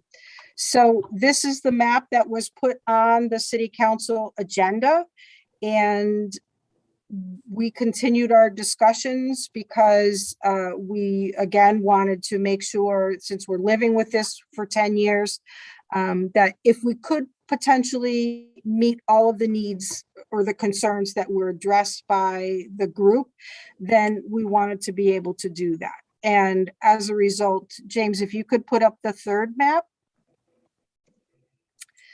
This is the map that we feel is most appropriate for city council to weigh in on. And the state will be sending us the blocks associated with these new boundaries, and also the block descriptions. And it's those block descriptions that are part of our city ordinance. And as a result of it being in our code book, it does, according to the city council rules, unless you determine otherwise, it will need to go to legislative matters and have 2 votes of the council. So our timeline is pretty condensed. I know that our timeline and what the needs are at this point don't coincide with what the city council's schedule is for either the legislative matters meeting or the city council meetings. So I ask for your help tonight in terms of, helping us to make sure that we meet that October 30th deadline, knowing that at this point, we're waiting on the final descriptions from the state. They do need to be reviewed by Solicitor Seawald before we send them to legislative matters or whatever you decide to do with them, and before you take 2 votes. And I get that final package together to send to the state. So I was wondering if anybody might have any questions at this point. And Pam, another thing that I don't think you've mentioned is that your committee is planning on doing a public review, a public meeting on this next week, right on the 14th? Yes, we will be doing a public review. I mean, this is, very high in the sky view of what the wards and precincts look like. We will have those boundary descriptions by the time we have a public review of them. And then people can look at where they live in particular and say, how does this affect me? One of the things that we tried to keep in mind was, for example, existing neighborhoods. And when we moved some existing neighborhoods out of Ward 3 into Ward 4, folks said, Ward 4 feels more like downtown. Some of the Ward 3 areas are really in tune with the Ward 3 city committee or ward committee. And if possible, we'd like to see those folks move back into Ward 3. So if you look at, for example, James, if you could focus on the Con Street area. Our initial map that we came up with had the Con Street area right by the star. The star indicates that is the location of voting. So wards 3 and 4 vote at the senior center, and that's the location that we had initially put in Ward 4 as a result of our first cut. When the map came in from the state, it was a concern.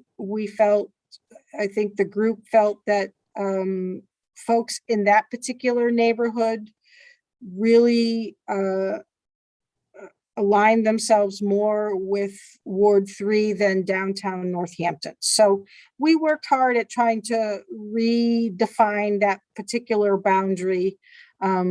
We believe the state is going to accept this boundary. It seems kind of an odd shape, but it does, given the fact that we have, come up with this particular shape, it does meet all of the other criteria for being part of that ward and precinct, including keeping the average population within 5% of all the other wards and precincts in the city. So that's just one particular area. So, so when we meet next Thursday, that's the goal for us to hone in, for people to take a look at, ask questions. And really, I think at this point, there has to be a compelling concern for us to, sort of not move this map forward with city council. Okay. Let me just sort of lay out the options for the council, just as we talk about this, you can understand sort of what we have to work with. So as we just said, the re-precincting committee is going to have a public meeting next week on the 14th. We can refer this to legislative matters and have a special meeting of legislative matters on the 18th. I think we've determined there's a quorum for that. We could also waive that referral and suspend the rule and not refer it. And then it would be, regardless, it would come to council on the 21st. And then with that, there are two options. Either on the 21st, we could take two readings because that's the only meeting we have left in the month. And as we've said, this has to go to the state at the end of the month. Or if we were just going to take one reading, we would need to have a special meeting of the council. So I just want to make sure we have the big picture there. Councilor Dwight. So Pam, for all of our sake, the once this map is, let's presume that the map is moved on to the legislature and approved by the council. It goes into effect before the next election. Is that true? And that anyone who would be subject to a precinct change would be voting in a different place. Is that the case? So once it passes through us, it goes to the Secretary of the Commonwealth, and the deadline for the legislature to pass all of these changes is July of 2022. Okay. And so the next elections affiliated or that fall after that timeline would be state elections. So there wouldn't be a municipal election, but yes, for those state elections, if there were changes towards precinct polling locations, we have to notify every resident affected, and they, at that September elections next year, people would be voting in those new locations for the first time. Okay, yeah, and the more salient point, though, is that, so lest there be any confusion, it does not apply to the election that is looming before us in November, that you vote where you've always voted for at least for the last 10 years. Yes. I mean, one of the, unfortunately, change is inevitable. Okay, so one of the things I do want to highlight, and we did take a look at, was where elected officials, both candidates on the ballot and current elected officials, where their residence locations are in relation to the newly drawn wards and precincts, although it was not a determining factor one iota about where we finalized on a boundary. We do know it does impact, I believe, two school committee members.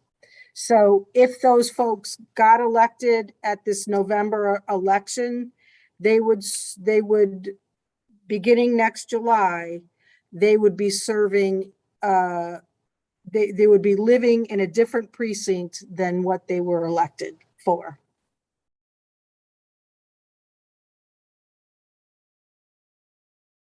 Councillor Labarge. It doesn't affect Councilor Labarge.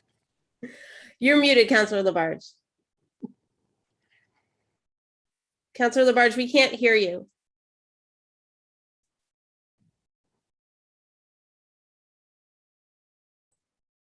Can you hear me now? Yes. Okay. Pam, anyways, question. When you're saying that this will affect 2 school committee positions, right? Is that correct, Pam? Two elected officials, yes, if they were elected this coming November. For school committee position, right? Or correct. Okay. So how do you straighten that out? If they're running for a position on one ward, what happens with that? That they're going to be moved? I don't get it. Well, we're again, you know, we had standards that we needed to maintain in order to draw our boundaries, and you know, those are legal standards. Yeah. You know, for the candidate, I mean, that's an inconvenience that the next time that they run, yeah, they may need to run for a different ward than what they're running for in 2021. But you know, but the criteria that the committee focused on were those legal requirements, and I can go through them if you would like, because no, that's fine. Okay, but you know, certainly you know, the whole idea about, you know, the approach that Northampton took was not to sort of engage elected officials to sort of help define what those boundaries were, because, you know, that's just not prudent. It is. Well, I have to say you're correct, because it is what it is. And if it happens, it happens. It's got to be done. So just like with Councillor Dwight, if you can recall 10 years ago with Ryan Road, that was a disaster. People were so upset and everything. Now looking at this, I'm going to get them all back again. You know, this is craziness. And now I'm going to gain probably maybe, well, James, I had him go over the mapping with me today very closely. And knowing that I'm getting them all back again and all the side streets. And like I told you, Pam, I really feel that I'm going to need from the city a grant with a cart. So I'm going to have to go around, because you're looking at a massive, massive movement here. Massive.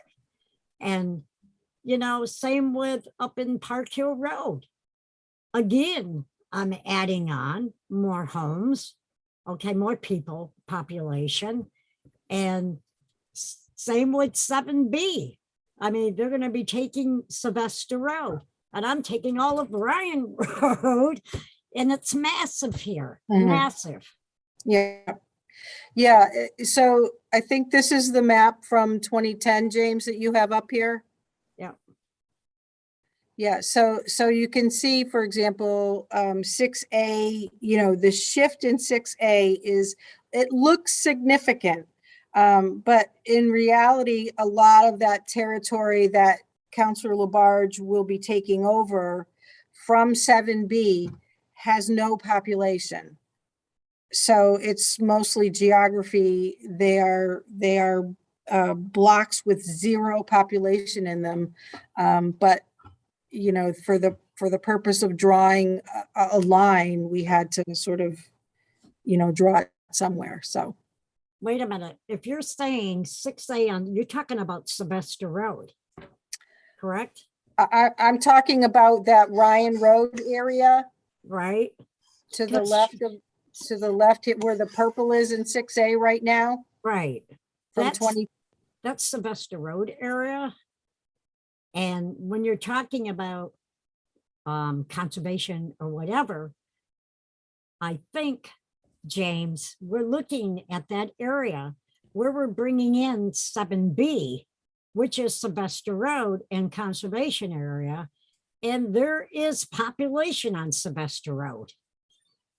So she also will have a good amount of people too. Right. Add it If you look at that star where that's where in 6A, Councilor Labarge. Yep.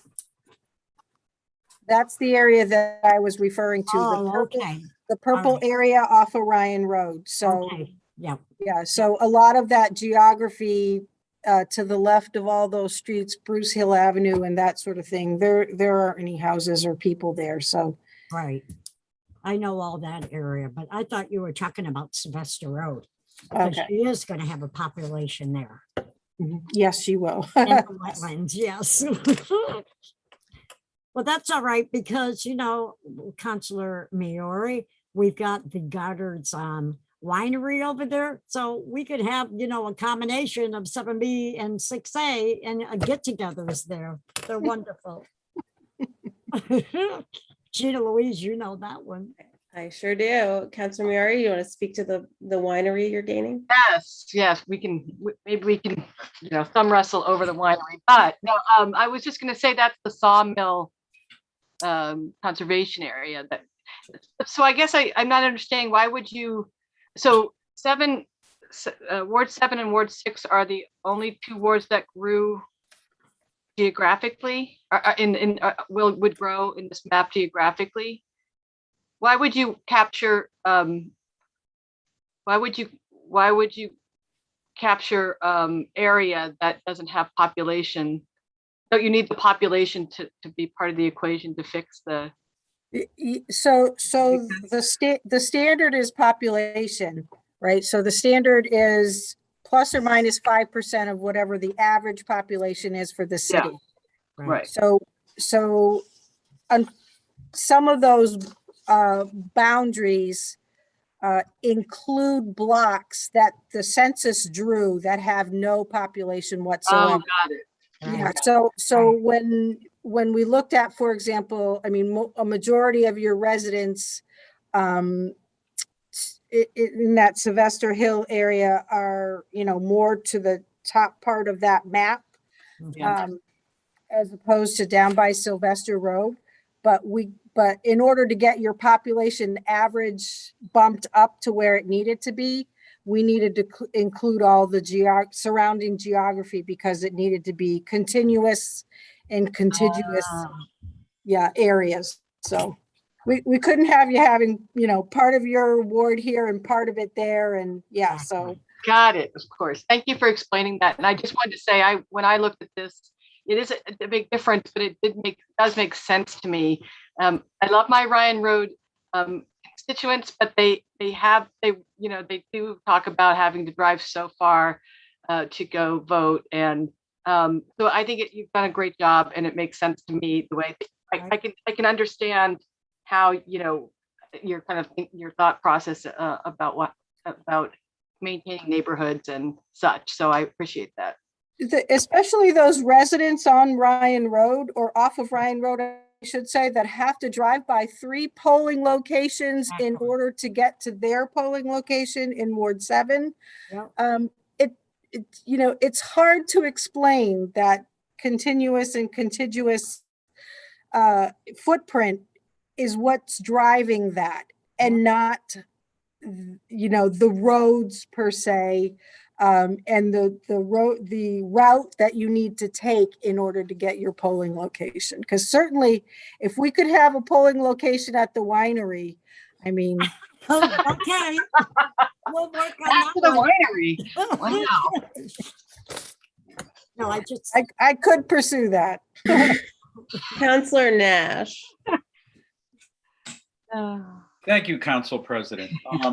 So first of all, a big thank you to the work group. I did listen in on those discussions. They worked really hard. It was a really great group. I want to put a special thank you out to Howard Moore, who was in there fighting for all of ward-free turf that he could keep, and also was really helpful weighing in on, I noticed he was part of some discussion in the thread having to do with Lathrop out on in Ward 1, and that he was being very equitable. I want to thank James and Pam for all of the work that they've done on this. I think we need to acknowledge what's happened here. It's the delay with doing the census and getting the actual figures to the state to get the numbers out to cities like us to figure out re-precincting that has us so under the gun right now. This is really, this is kind of unprecedented that that we're basically taking the recommendations from the state and just running with it. And rather than having the option of like taking a more deep, thoughtful approach to it over a few months' time, which is what occurred in the past. So, and so what we have before us is something I think we need to trust that the work group has done good work here, and that we need to send it forward, through the vetting process. Pam's having her meeting next week. I think it should definitely go to legislative matters, mainly because Pam may hear things next week that her and James further want to tweak. And then legislative matters will do its work on solidifying all the legislation before it comes to us on the 21st for 2 readings. But that's the approach I would like to see it go through. But I can say as the Ward 3 counselor, looking at the changes here, there's some hard changes for and for many people, especially in the downtown area, that they're moving from one precinct, one ward to the next. And so it's with regret that I'm backing this process. But I think Pam has pulled together a great team. And I think this is something we need to move forward with. Counselors, I see you. Pam, let me just ask for a quick clarification though, based on what Counselor Nash just said. How much flexibility is there, for you to be able to, once you've sent, you've sent it to the state, right? Would you then have to send it to the state again for updated language? So yes. Okay, so can you explain that a little bit and explain really what could be done from this point forward? Right. So, the committee sort of recognized that there were a lot of difficult decisions that we had to make. There were some things that we just couldn't do, and so the reality again is that there are going to be some difficult changes, and it's not really there's not really anything that anybody can do about it. For just as an example, the hardest, I think, decision for the entire city has to be Ward 2. And the reason for that is because it's growing, it's shrinking in size, and it affects a lot of people, who live over by the high school. And, those folks have aligned themselves a great deal, with Ward 2 initiatives. And not that they couldn't align with other initiatives, but I see that as a cohesive, neighborhood over there. And it's unfortunate that we had to draw a line again that, sort of met those standards, and whether it was that side of Ward 2 or this side of Ward 2, it was going to happen. So, it's just unfortunate. So yes, we can be somewhat flexible, but the argument really does need to be compelling for us to sort of go to the drawing board again. Something that the committee really just overlooked or, didn't think through enough But I can tell you, you know, in the discussions that we had, I mean, we heard everybody until, you know, they said all that they wanted to say. And even, you know, even when folks couldn't make the first meeting, we heard them on the second meeting. And then we continued to, you know, to work through their ideas and their, you know, their thought processes until we could, you know, sort of come up with an agreed upon plan for the entire city. So yeah, there is some level of flexibility, and everything is you know, liquid until you guys actually say, this is the solid, this is what we're going with, this is what we're going to live with. You know, in the past, that might have been less possible because we were coming up with the language, but what we're feeding to the state are the blocks, and they're coming back with the language around what the territory boundaries are. And we're filling in the blanks. For example, you know, I could, you know, share with you some of the, you know, some of the verbiage about, you know, what those descriptions are. And, you know, we're filling in the blanks to identify a geographical marker for everything that's a non-visible or a street, or excuse me, a path that's not defined, or a stream or river that's not defined by the state's software.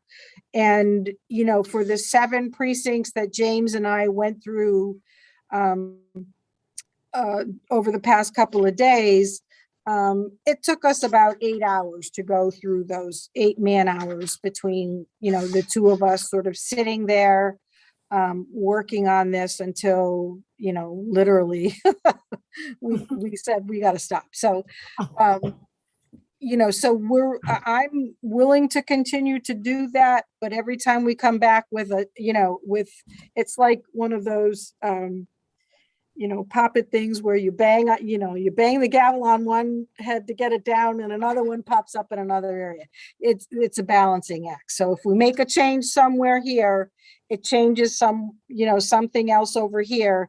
And every component affiliated with both of those parts needs to be nailed down before we bring it to the state as our final boundary and map. So, yeah. Thank you for that. The chair of the committee is actually here. Can we quickly get a motion to recognize Dave Stevens? Motion to recognize Dave Stevens. Second. Motion made by Councilor Quinlan, seconded by Councilor Labarge. Discussion. Roll call, please, on recognizing Mr. Stevens. You're muted, Laura. Councilor Jarrett, Yes. Councilor Labarge, Yes. Councilor Maori, Yes. Councilor Nash, Yes. Councilor Quinlan, Yes. Councilor Shara, Yes. Councilor Thorpe, Yes. Councilor Dwight, Yes. and Councilor Foster. Yes. Welcome, Dave. This is you should be able to unmute. Can you unmute? I'm asking you to unmute.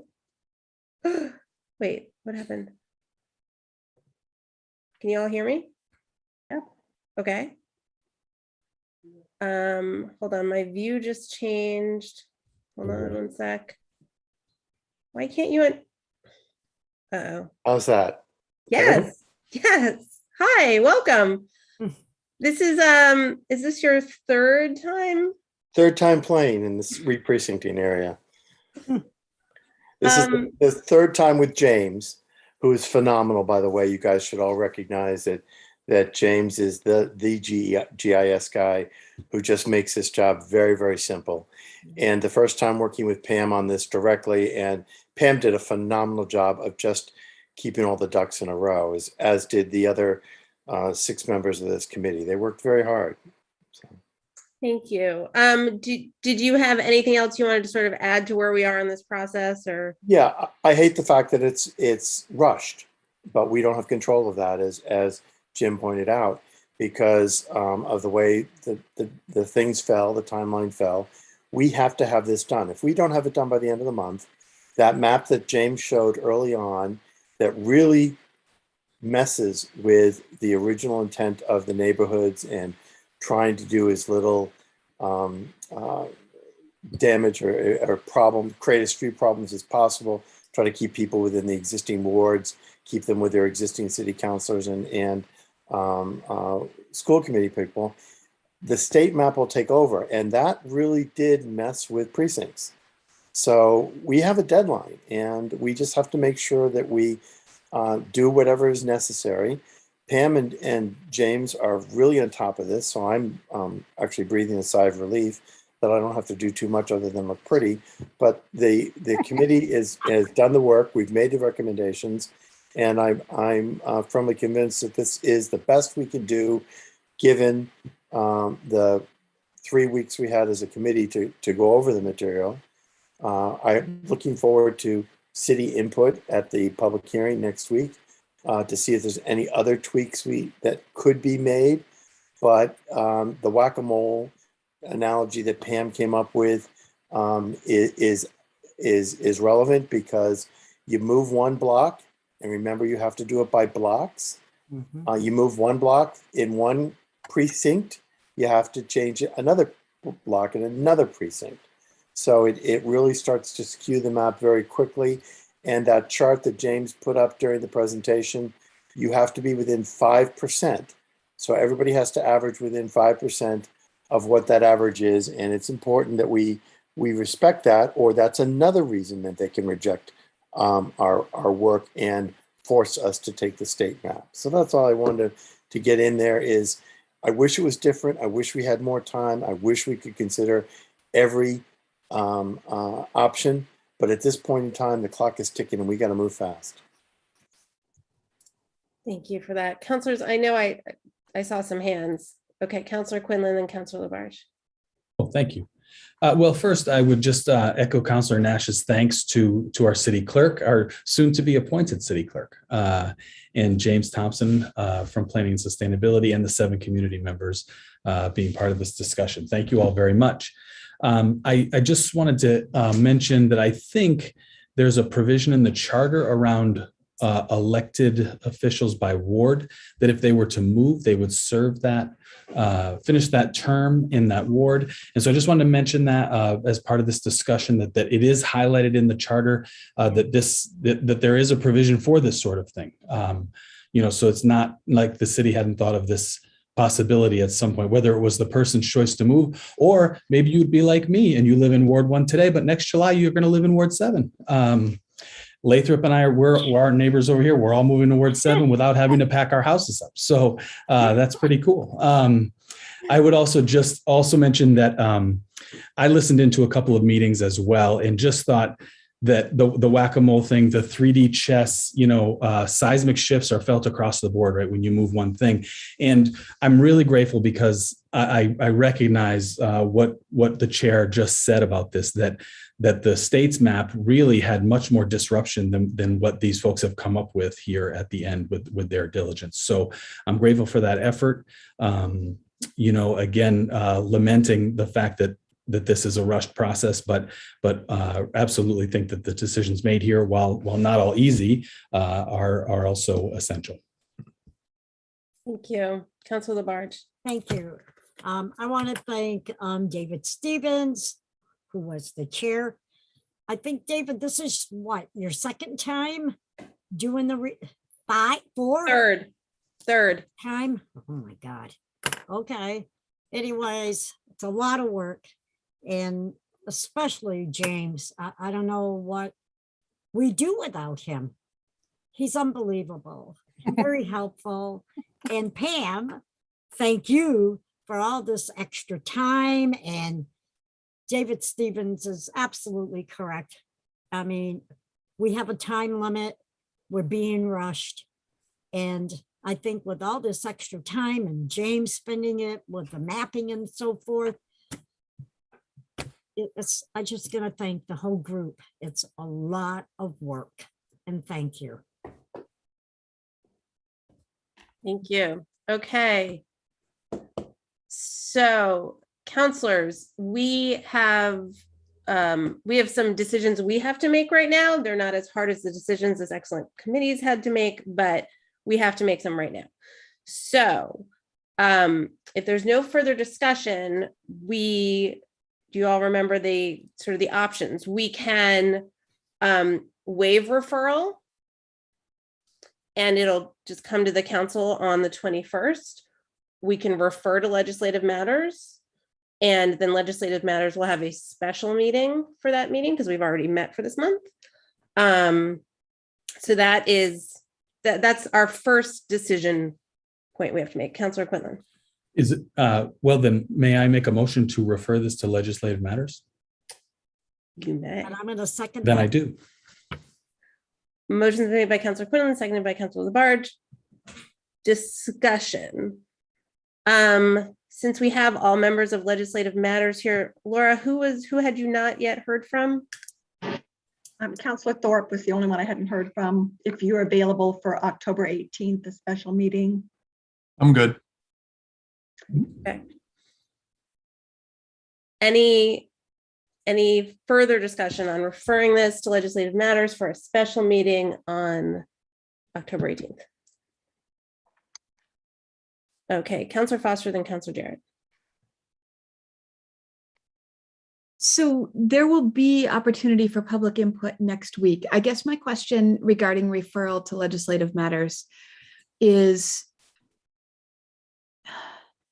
if there is going to be technical information in the ordinance that would need to be reviewed by legislative matters, or would the point of referral be another opportunity for kind of greater input? So it would be the language that's come back from the state. So it would really, I'm open to other people's interpretations of this, but I would think it's more about another opportunity for public input. I mean, as we've heard, there's limited possibility to change it at that point, because it would then have to go back for revising that language again, and we will be very short on time then. Pam, would you agree with that assessment? Well, just wanted to say, I don't think the map is in the ordinance book. Right, so it's just the description of the boundaries. I think that at one point they needed to live somewhere. And so it will be the technical definitions of what those boundaries lines are that are part of the ordinance that is going to legislative matters.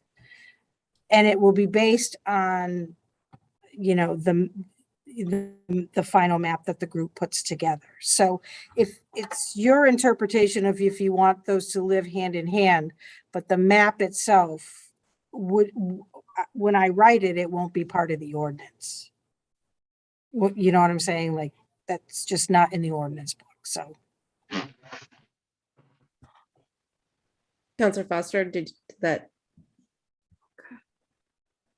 help? Yeah, I'm freezing, I think, a little bit, but yeah, that's, so I guess I would appreciate a referral to legislative matters just to have that language looked at, but now it's very clear to me why, so thank you. Okay. I thought I saw, yes, Councilor Jarrett. Just so I'm clear about that we will have the language, legislative matters will have the language from the state. They will review that, but if they want to make any changes, that will have to go to the state again. That will delay the time. Is that correct?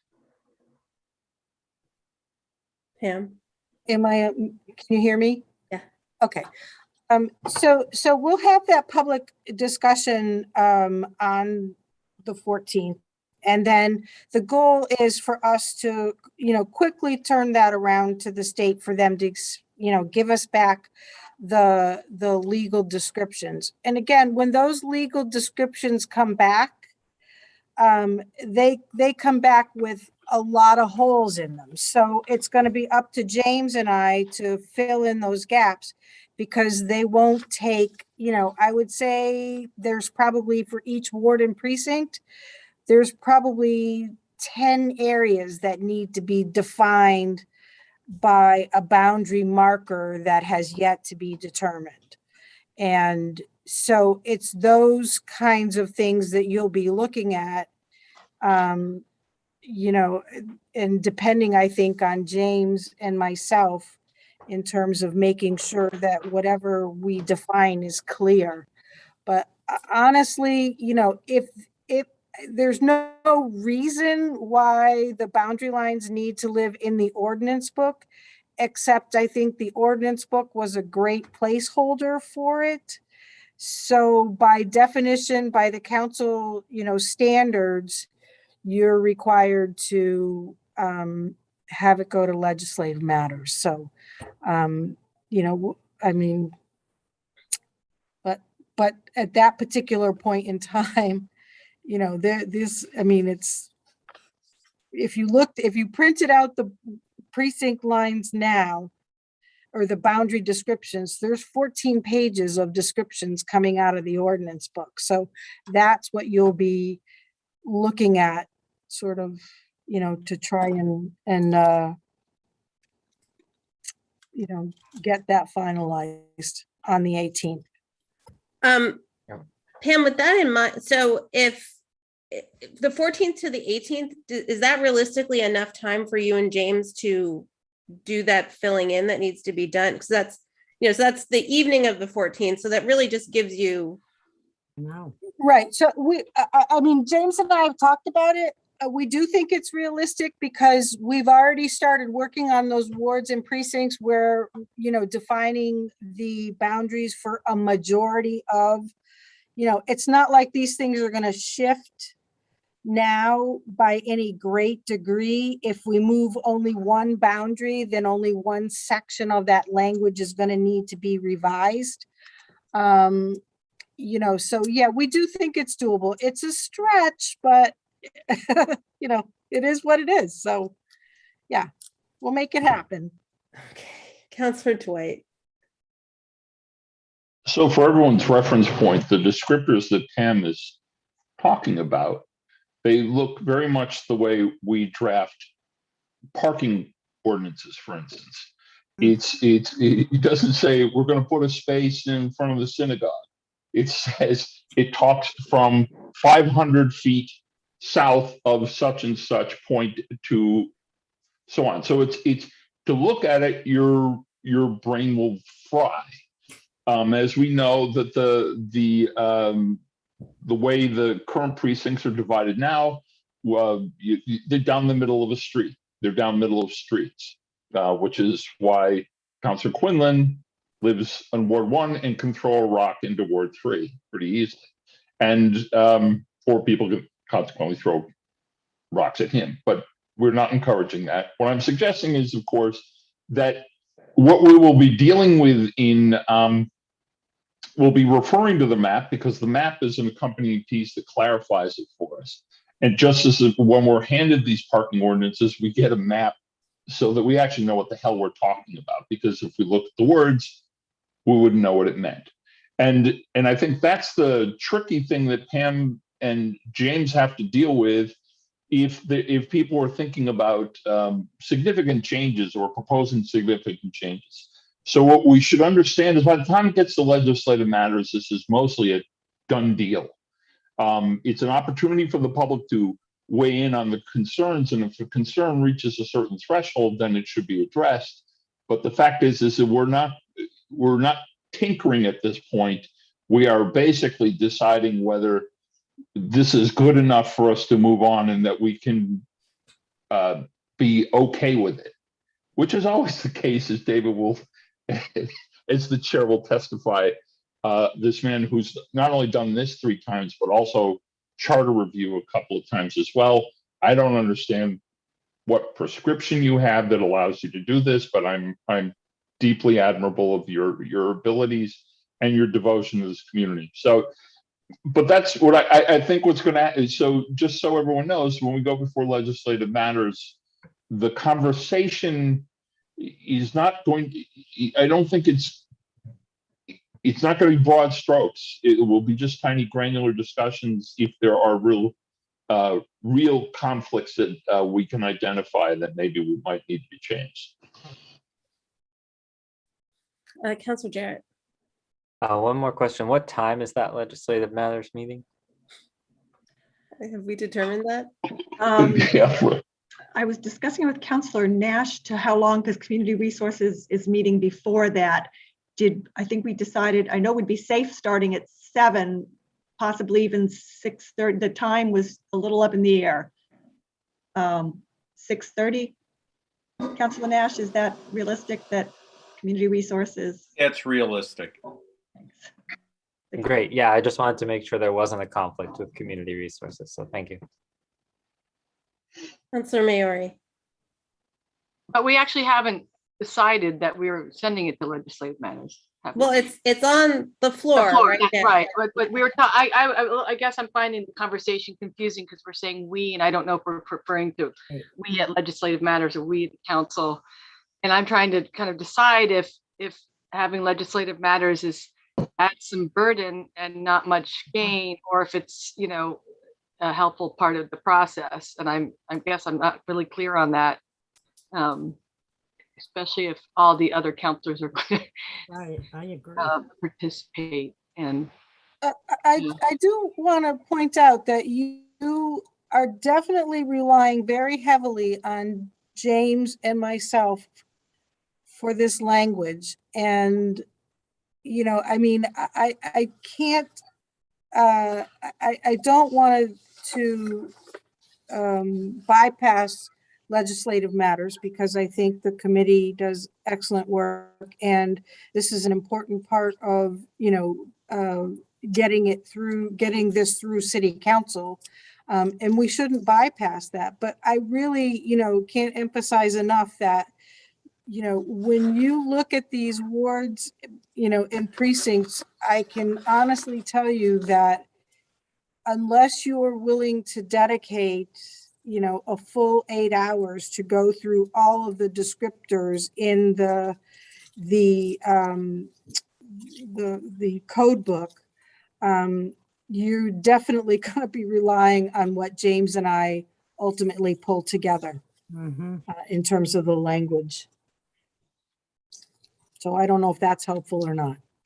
It's a little bit of a mixed message, but Councilor Dwight.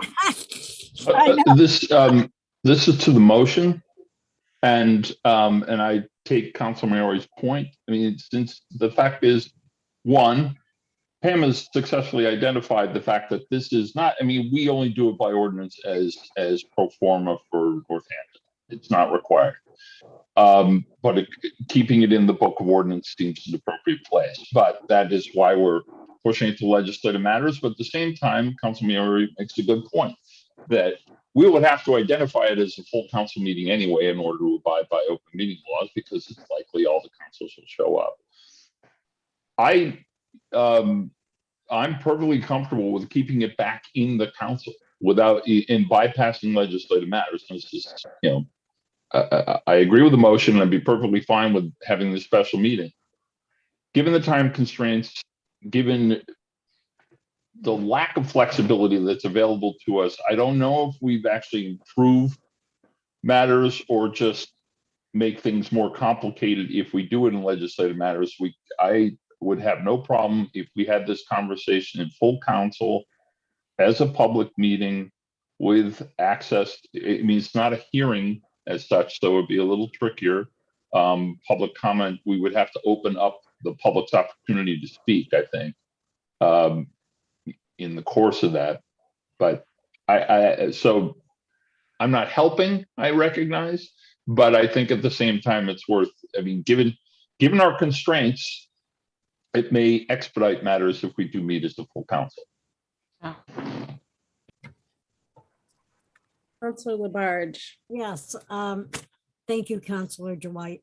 I think Pam really brought forth some interesting questions here.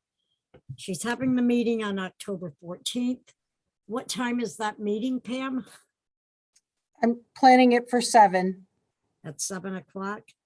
And you pretty well explained the whole process and so forth. I feel myself it should not have to come to legislative matters. We can do the 2 readings on the 21st. Right now, hearing what the chair David Stevens had stated, the importance here of making sure that this is done, we vote on it and move it out to the state. Time is of essence here. And I really feel, why do we have to bring it to legislative matters? We don't have to. We can bring it right to city council, have that open public session or hearing, debate on it, whatever you want to do, and do the 2 readings and move it on. Okay, so that's the motion that's on the floor to refer to legislative matters. Any further comments on that motion? All right, seeing none, roll call, please, Laura. Councillor Labarge, Yes. Councillor Maori, No. Councillor, Excuse me, I thought we were just voting. What are we voting on here? This is about the referral to legislative matters. A referral to, oh, okay, I thought we were saying the opposite. No, what's on the floor is a referral to legislative matters. Okay, I did not pick that up. I'm sorry. So I want to change my vote on that because I want to say no. okay, duly noted. Councillor Nash, You're muted, Councillor Nash. Sorry about that. Yes. okay, Councillor Quinlan, No. Councillor Shara, No. Councillor Thorpe, No. Councillor Dwight, Nope. Councillor Foster, Yes. and Councillor Jarrett. No.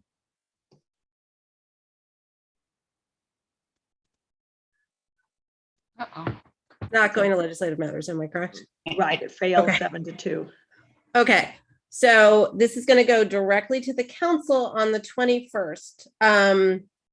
And I would, we'll put on the agenda 2 readings, but I would like to quickly have a conversation with the council. If we're not going to be comfortable doing 2 readings on that, I want to make sure that we secure a date for a special meeting. So I'd like to get a sense from the council, since, as we know, we have a hard deadline on this, whether that's something the council would be comfortable with to have 2 readings on the 21st.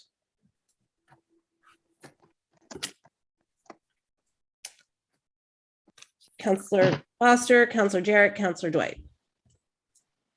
Without it, my crystal ball tells me yes, given what we've seen, and that there will be public process next week. So my guess is yes, although I certainly couldn't guarantee. Councillor Jarrett? Similar, unless there's some really unusual thing that comes up within this wording, or I would be comfortable with that. Okay, Councillor Dwight. They spoke my mind. I agree. Okay, so since this is a squishy yes, I'm hearing, I just want, because as we know, like we will have to do this if we're going to do another reading. Tuesday, the 26th, can people be available? Does that give us enough? That would give us enough time to post it, Laura, right? Yeah. Yes. Tuesday. I have an issue that day, Counselor. Okay. Anyone That else? evening. Okay. Anyone else can all other counselors be available the 26th? Counselor Dwight. Oh. I can't, you're muted. I'm saying yes. I'm available. I thought you were asking us to raise our hands, and then it didn't. Oh, sorry. October 26th, there's a meeting of the City Council Rules Committee at 6 p.m. Just so it'd have to be after that. Or before. Or before. Yep. Yeah. Okay. Councillor Quinlan.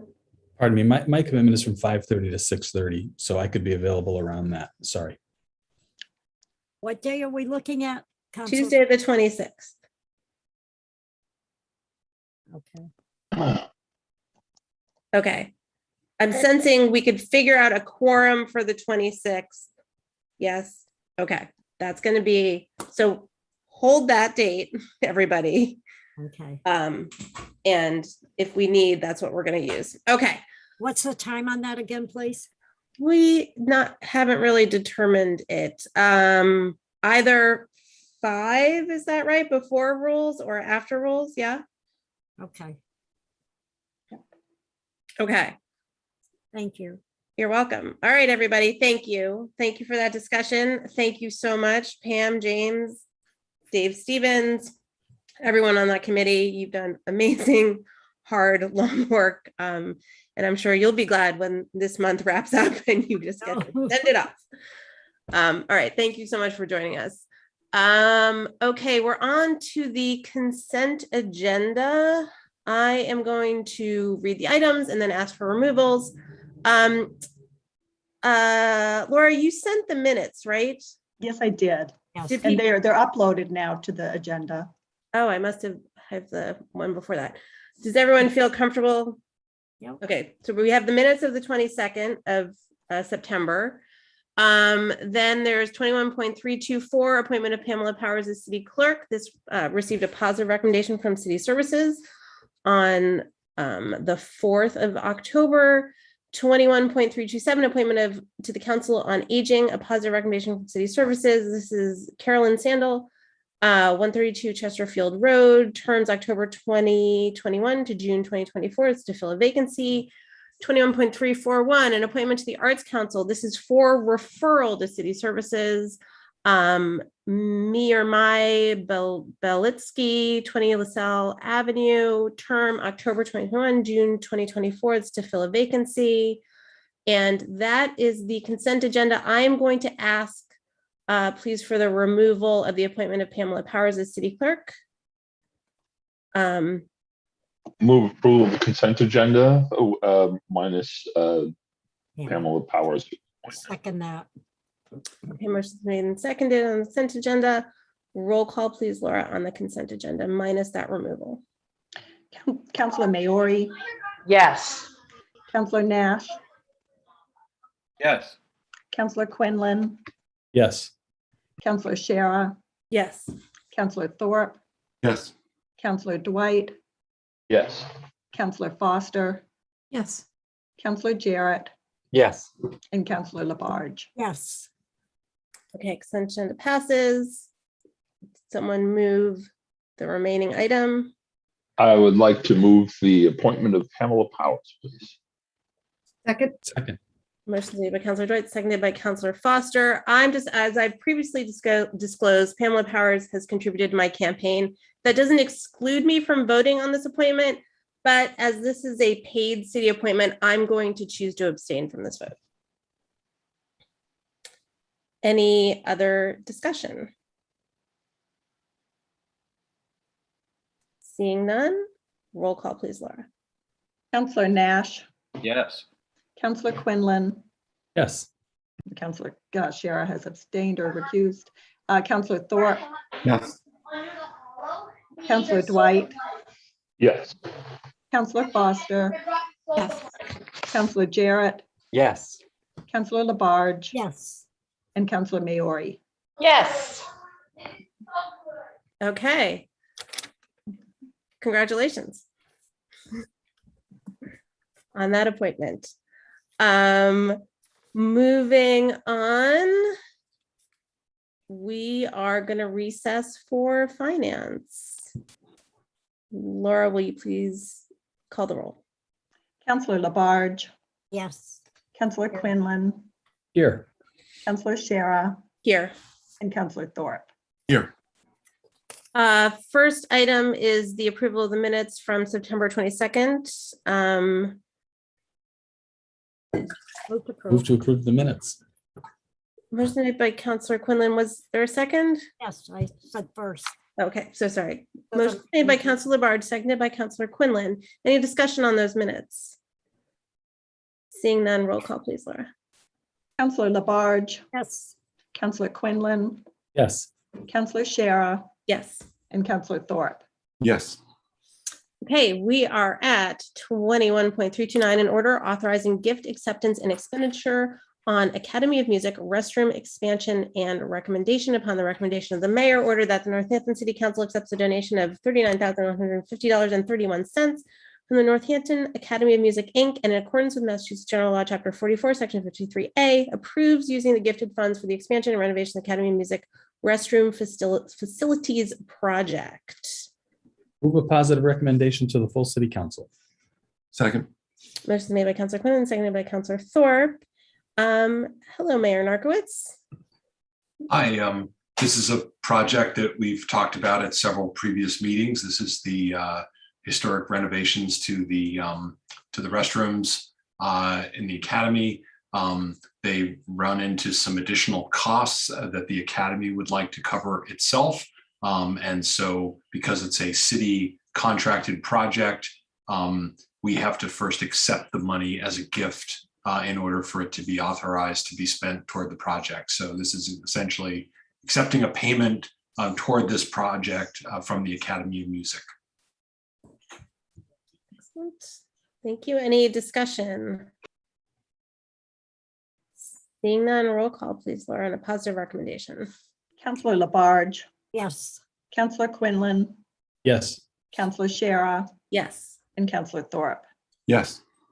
Okay, that moves forward with positive recommendation, and we're at 21.330. In order to authorize payment of prior year bills to Amoresco, this is upon the recommendation of the mayor. The council authorized payment of prior fiscal year bills FY 2021 for the following Amoresco invoices for net metering credits associated with the Glendale Road Solar Array Lease and Power Purchasing Agreement, funds which are ultimately credited back to the city utility accounts by National Grid, resulting in lower energy costs.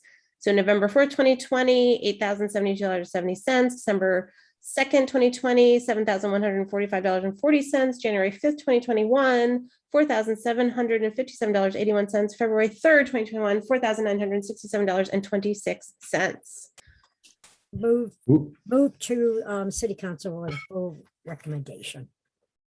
Second. Motion made by Councilor Barge, seconded by Councilor Quinlan. Mayor Narcoitz, this is nice. So these are 4 bills that occurred during the last fiscal year. So in order to pay them in a future fiscal year, it does require a vote of council.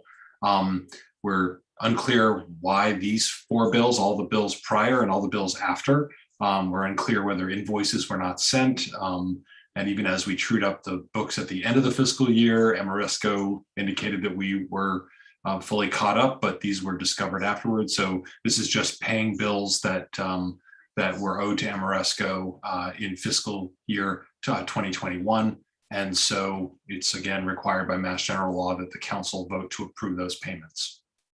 Money that was already budgeted and just needs to be expended now in a future fiscal year. Okay, Councilor Labarge. Yes. So Mayor, I mean, who is responsible for making sure that these bills were paid? The bills, all of the various energy bills get sent to central services for all of the various utility accounts, gas, electricity, and all of these various solar credits that we monitor and maintain. And so generally we get billed and the invoices are paid.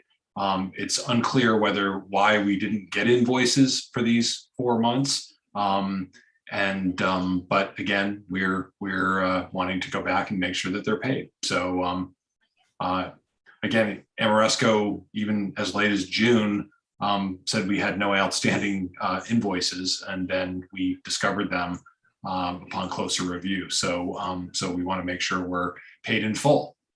Thank you. So we're gonna owe them what, a total of, what about almost 25,000, $24,943?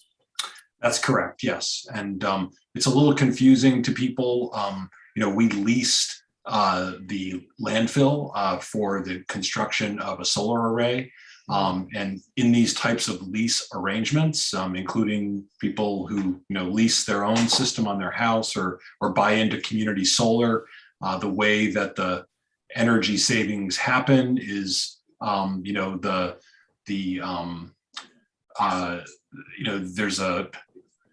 you get credited on your energy bill for the solar credits and then you sort of make a payment to the leaseholder, and the net of those two are the savings that you realize on your energy bill. You're not getting the full, you're not getting the full savings if you own the system outright, but that's the way it works. And so, our family doesn't have solar on our roof, but we belong to a community solar. And so we pay a bill to a different company, and then we get a credit, but the offset is that we're saving. So it's a little odd that we're paying them, but that's why we make these payments. Mayor, also on Glendale Road with the solar array there, I don't have the budget book in front of me, but how much did we actually save in the city, which was a tremendous amount of money here, like 300 and something thousand, which paid for all the buildings of electricity in the city. It was like 300 and something thousand. Yeah, it was significant, and we and the way it works, with again, similar to like a community solar arrangement, we assign the solar to different buildings and basically different bills from different buildings. So yeah, we were able to significantly reduce our energy bill, and we assigned them to a lot of our city schools as well as some municipal buildings. So it was a significant savings to us. And again, those credits all show up on individual national grid bills for different facilities that we assign them to. And so that's how it plays out. But yes, it was and continues to be an important source of savings, as well as obviously promoting our goal of renewable energy as well. Thank you. Councilor Quinlan. Thank you. And thank you, Mayor, for this. I just wanted to check with you just to make sure that I understood in the terms of the budget. So everything was zeroed out June 30th. So where is this? It doesn't say it in the order. Where is this money coming out of? So this money is coming out of our energy line item. And so, this would be, we're paying this out of our energy line item, and then it gets offset on the bill. The savings gets offset on the bill, and this just sort of continuously, for the period that the solar array is in place, 20 plus years, maybe more. So that's how we're, and the funds that weren't expended last year would basically flow to free cash like any other unexpended funds. So they do come back to the city, back into the general fund. Right. Yeah. Right. So I mean, just because these bills are now coming out of this year's budget, but they weren't budgeted in this year, would we expect to be asked to increase that line item later, maybe if we get into a situation where we're paying this year's bills? Because we've kind of accounted for that money. Yeah, I don't believe we'll have an issue, because generally these are such fluid accounts, and it's impossible to land them exactly. So there's generally some additional funds that flow to free cash every year. So we think it will not have a major impact on this line item, which, as you can imagine, our utility line item is quite large. For our electric, line item is quite large. So this 20,000 would represent, fairly, not a huge percentage of it. Great. Thanks for explaining that. Other questions or comments? Seeing none, roll call please, Laura, on a positive recommendation. Councilor Labarge. Yes. Councilor Quinlan. Yes. Councilor Shara. Yes. And Councilor Thorpe. Yes. Okay, that moves forward. And we're at 21.332 in order to appropriate FY 2022 CPA funds for community preservation purposes. This is upon the recommendation of the Community Preservation Committee, ordered that the following amounts be appropriated and reserved from fiscal year 2022 Community Preservation Fund estimated revenues: $2,075,465, $482,475 are the FY 22 local assessment estimate, plus $592,990 estimated state match for fiscal year 2022 community preservation purposes. $228,301 from the total estimated CPA review to the Community Preservation Fund Open Space Reserve, $228,301 from the total estimated CPA review to the Community Preservation Fund Historic Preservation Reserve, $228,301 to the Community Preservation Fund Affordable Housing Reserve, $75,000 to the administrative account, and $1,315,562 from the total estimated CPA review to the Community Preservation Fund budgeted reserve. Also, the following amounts be appropriated from Community Preservation Fund budgeted reserve for the FY21 Community Preservation bonding repayment purposes. That's $60,000 for principal and $6,075 for interest for the Bean Farm bond, $90,000 for principal, $16,200 for interest for the Florence Fields bond, and $65,000 for principal and $12,800 for interest for Pulaski Park 2 Stage 2 bond. Move with a positive recommendation for City Council. Second. Motion made by Councilor Labarge, seconded by Councilor Thorpe. I see Sarah LaValle, who is here and should be able to unmute. Can you? Yeah, Sarah?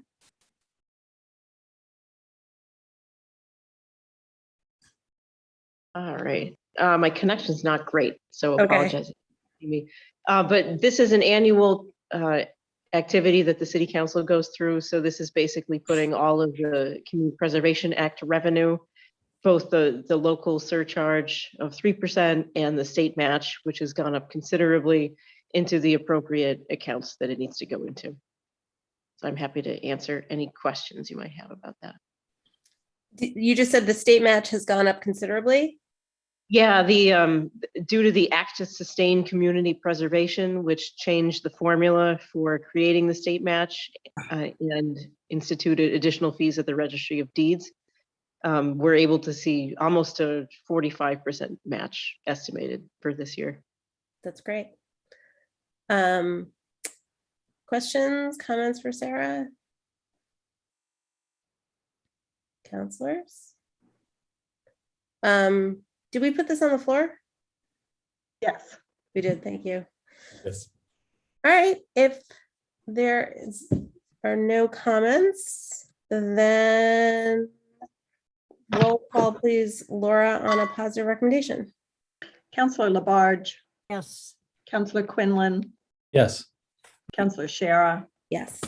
And Councilor Thorpe. Yes. Okay, that moves forward with the positive recommendation. Thank you, Sarah. And we are at 21.333 in order to appropriate $15,000 in CPA funds to Hampshire and Hampton Canal Historical Documentation Project. This is upon the recommendation of the Community Preservation Committee. Ordered that whereas the Office of Plan and Sustainability submitted an application for Community Preservation Act funding for documentation and preservation of the Hampshire and Hampton portions of the New Haven and Northampton Canal, whereas the canal is a significant historical and cultural resource of which most portions have been lost. The project will increase knowledge of the canal and related resources and help to inform future preservation and placemaking efforts. Whereas the project is a regional collaboration supported by all communities in which the canal was located and is the first to attempt to document the canal in its entirety in Massachusetts. Whereas on August 4th, 2021, the Northampton Community Preservation Committee voted unanimously to recommend the $15,000 in Community Preservation Act funds be used to support this project. Now, therefore, be it ordered that $15,000 be appropriated from Community Preservation Act funding to the Hampshire Hampton Canal Historical Documentation Project, and that the grantee meets the conditions approved by the Community Preservation Committee, the Mayor, and City Council. Specifically, $15,000 is allocated from the CPA Historic Preservation Reserve. Move a positive recommendation to the full City Council. Excellent, thank you. Second. Motion made by Councilor Quinlan, seconded by Councilor Thorpe. Sarah, anything you wanted to add about this? We heard Sure. About it. Yeah, just in case anybody isn't familiar with the history of the canal, the Hampshire and Hampton Canal Company was chartered in Massachusetts in 1823, and then the canal was constructed between 1826 to 1834. After that, it was intended to serve as a major shipping route between the Connecticut River and Long Island Sound.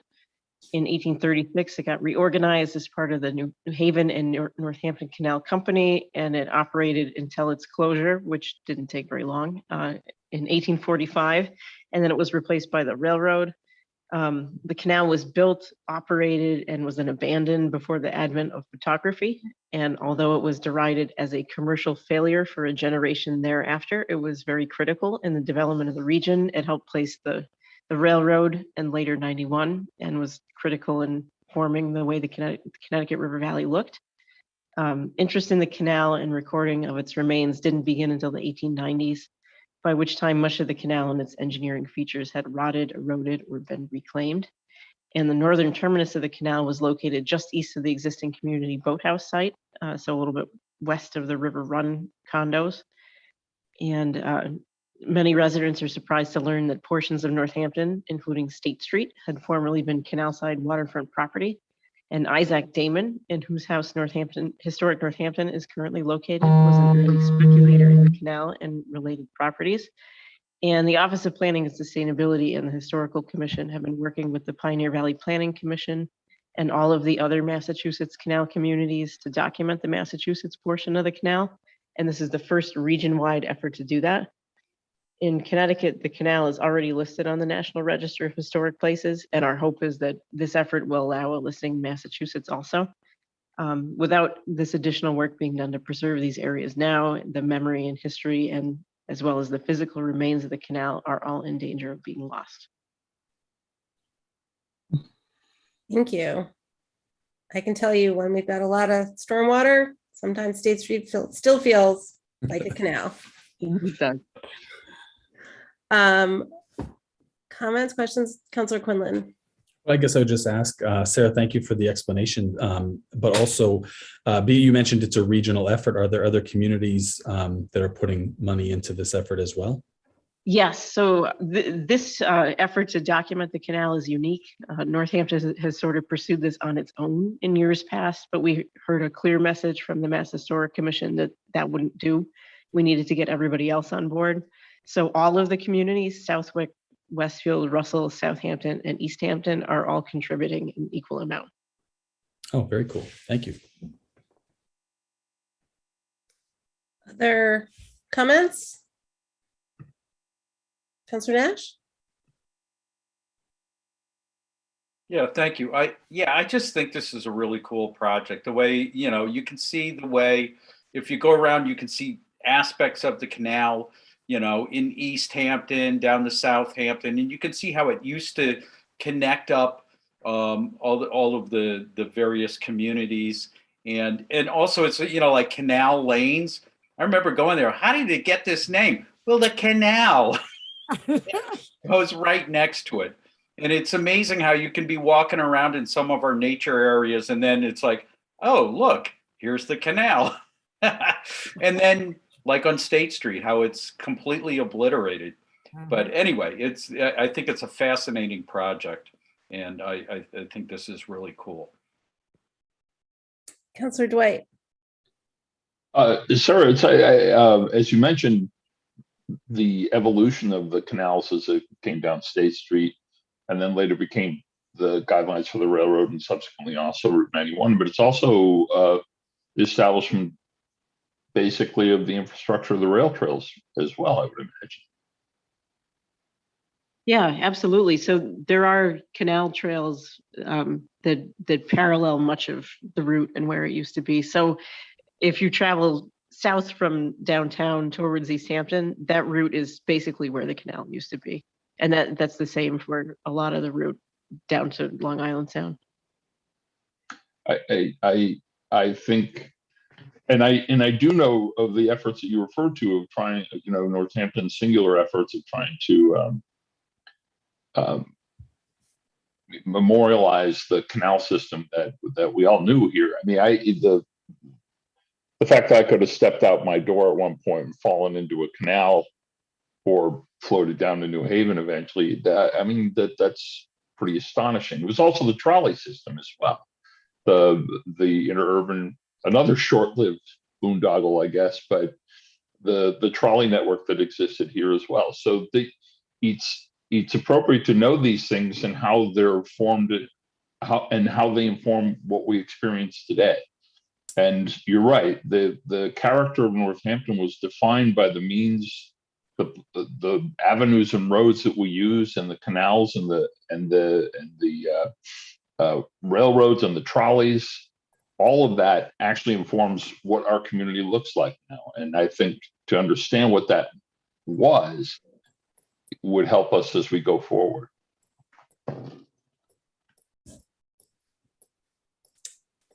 Any other comments?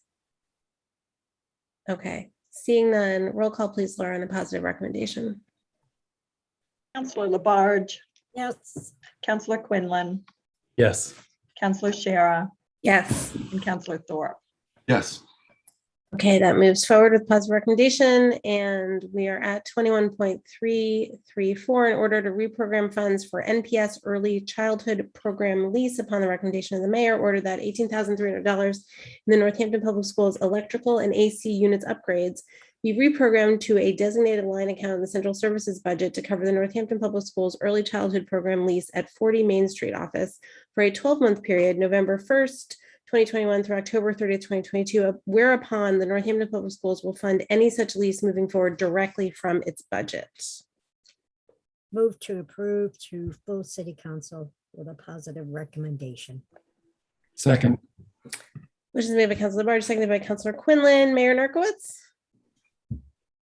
Yes. Currently, the Early Childhood Center for Student Services is located in the basement of the Pachowski building.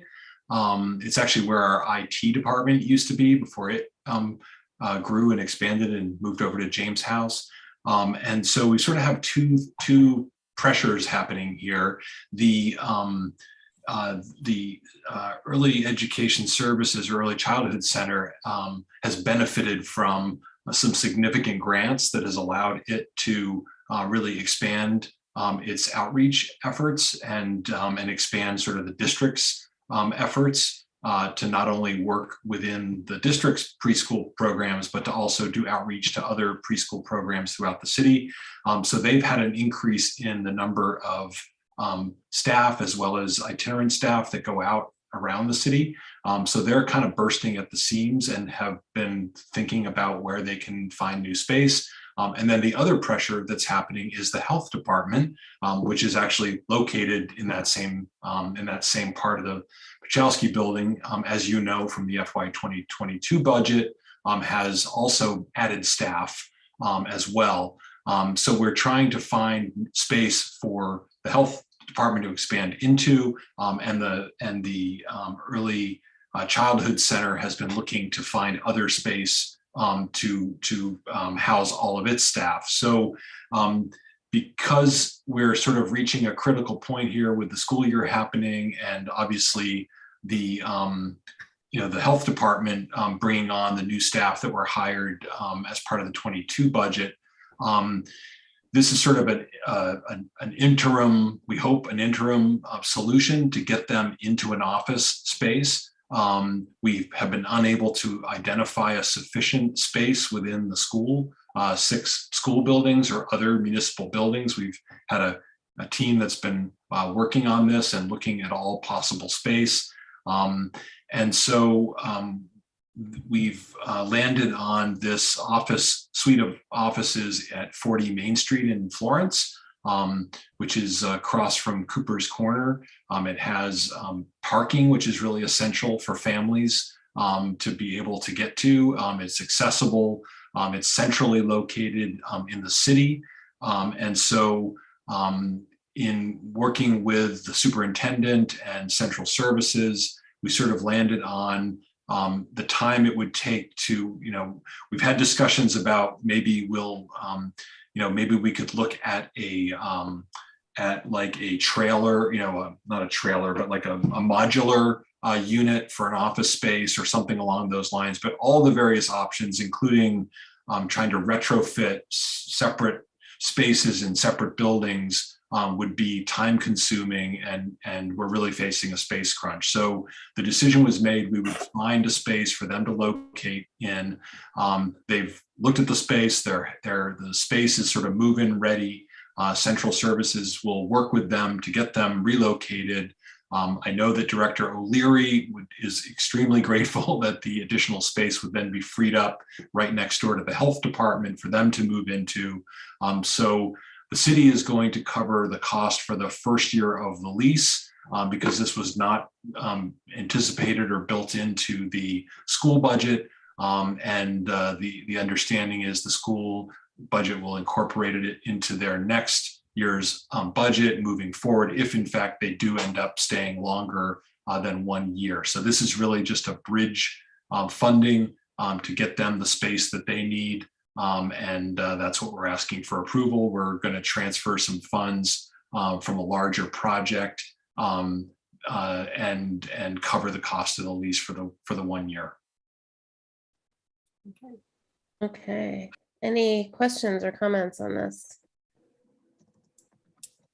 Okay, seeing none, a roll call, please, Laura, on a positive recommendation. Councillor Labarge. Yes. Councillor Quinlan. Yes. Councillor Shara. Yes. And Councillor Thorpe. Yes. Okay, that moves forward with a positive recommendation, and that's the last item on the finance agenda. Move to adjourn the finance. Motion's made by Councillor Quinlan, seconded by Councillor Thorpe to adjourn. Roll call, please, Laura, on adjourning. Councillor Labarge. Yes. Councillor Quinlan. Sorry, yes. Councillor Shara. Yes. And Councillor Thorpe. Yes. Could we have a break? Sure. Let's say, let's bring it to 10 o'clock, okay? Meet back here at 10. Thank you.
Council.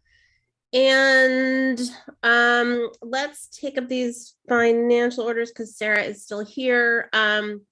So these are on first readings. This is 21.329, an order authorizing gift acceptance and expenditure on Academy Music restroom expansion and renovation. Move approval, please. Motion I'll made by second. Councilor Dwight, seconded by Councilor Labarge. Discussion. Councilor Nash.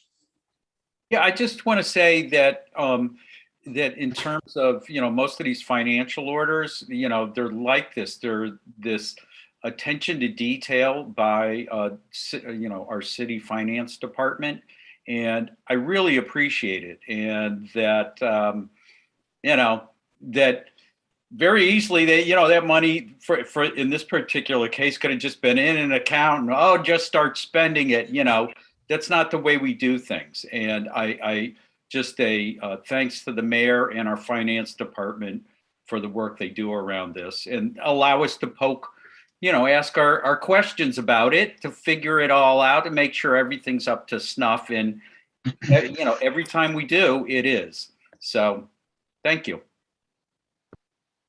Excellent. Any other comments or kudos? Seeing none. Roll call, please, Laura. Councilor Quinlan, Yes. Councilor Shara, Yes. Councilor Thorpe, Yes. Councilor Dwight, Yes. Councilor Foster, Yes. Councilor Jarrett, Yes. Councilor Labarge, Yes. Councilor Maori, Yes. and Councilor Nash. Yes. Okay, that passes in first reading. We're at 21.330, in order to authorize payment of prior year bills to Amoresco. First reading. Move approval, please. Motion made by Councilor Labarge, seconded by Councilor Dwight. Any discussion? Seeing none. Roll call, please, Laura. Councilor Shara, Yes. Councilor Thorpe, Yes. Councilor Dwight, Yes. Councilor Foster, Yes. Councilor Jarrett, Yes. Councilor Labarge, Yes. Councilor Maori, Yes. Councilor Nash, Yes. and Councilor Quinlan. Yes. Okay, that passes in first reading, and we're at 21.332, in order to appropriate FY 2022 CPA funds for community preservation purposes. Vote to approve. Second. Motion made by Councilor Labarge, seconded by Councilor Quinlan, I think. Y'all keep him in. Mayor Narcoitz, did I see your hand? It's fine. I was going to ask if the council, I didn't request it, but it occurs to me those unpaid bills, I'm not really sure whether they require waiting another couple of weeks, if we could just get them paid now. So I was going to ask if you would consider a second reading on that one. It would, but it would lighten up your agenda for your next meeting, which could be a longer one with re-precincting on the agenda. So anyway, but I didn't get your attention soon enough. Sorry. Can we go back and do that? Yes, we can. Well, we haven't moved to the next item, so I would make a motion to suspend rules on item 21.330. Second it. Motion made and seconded. Any discussion on suspension? Seeing none, roll call, please, Laura. Councilor Thorpe, Yes. Councilor Dwight, Yes. Councilor Foster, Yes. Councilor Jarrett, Yes. Councilor Labarge, Yes. Councilor Maori, Yes. Councilor Nash, Yes. Councilor Quinlan, Yes. and Councilor Shara. Yes.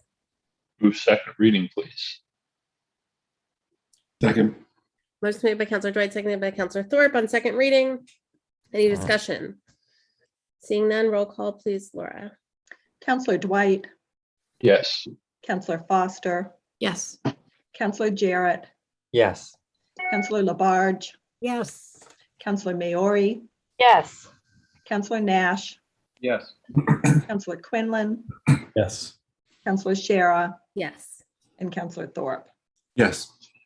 Okay. Move approval on item 21.332. Please. Second it. Motion made by Counselor Dwight, seconded by Counselor Labarge. Any discussion on CPA funds? Seeing none, roll call please, Laura. Counselor Foster, Yes. Counselor Jarrett, Yes. Counselor Labarge, Yes. Counselor Maori, Yes. Counselor Nash, Yes. Counselor Quinlan, Yes. Counselor Shara, Yes. Counselor Thorpe, Yes. and Counselor Dwight. Yes, move to suspend the rules, please, Second to it. allow for a second reading. Second it. Motion's been made and seconded for suspension of rules. Any discussion? Roll call please, Laura, on suspending rules. Counselor Jarrett, Yes. Counselor Labarge, Yes. Counselor Maori, Yes. Counselor Nash, Yes. Counselor Quinlan, Yes. Counselor Shara, Yes. Counselor Thorpe, Yes. Counselor Dwight, Yes. and Counselor Foster. Yes. Rules are Move suspended. second reading, please. Second. Motion's made by Counselor Dwight, seconded by Counselor Jarrett. Any discussion on second reading? Seeing none, roll call please, Laura. Counselor Labarge, Yes. Counselor Maori, Counselor Maori. Shoot. We can hear you. Yes. Yeah, thank you. There was a lag. Yes. Counselor Nash, Yes. Counselor Quinlan, Yes. Counselor Shara, Yes. Counselor Thorpe, Yes. Counselor Dwight, Yes. Counselor Foster, Yes. and Counselor Jarrett. Yes. Okay, that passes in two readings, and we're at 21.333 in order to appropriate $15,000 in CPA funds to Hampshire and Hampton Canal Historical Documentation Project. Move to approve.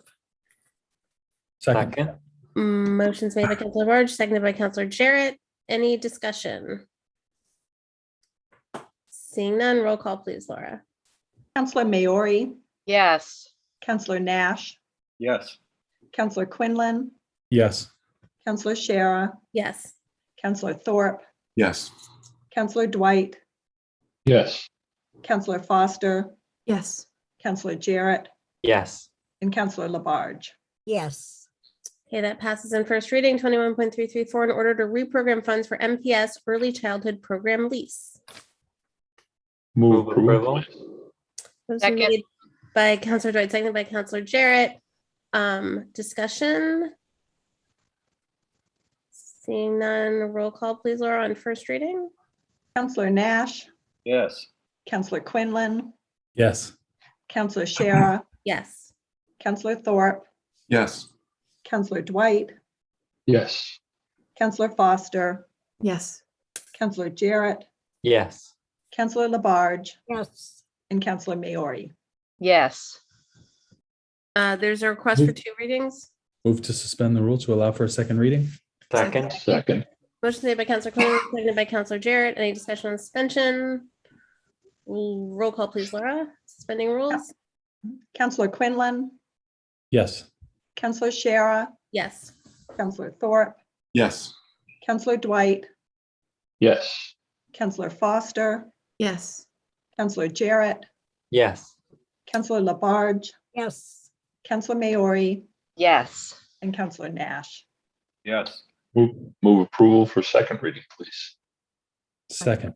Motion made by Counselor Dwight, seconded by Counselor Quinlan for second reading. Discussion? Roll call please, Laura. Counselor Shara, Yes. Counselor Thorpe, Yes. Counselor Dwight, Yes. Counselor Foster, Yes. Counselor Jarrett, Yes. Counselor Labarge, Yes. Counselor Maori, Yes. Counselor Nash, Yes. and Counselor Quinlan. Yes.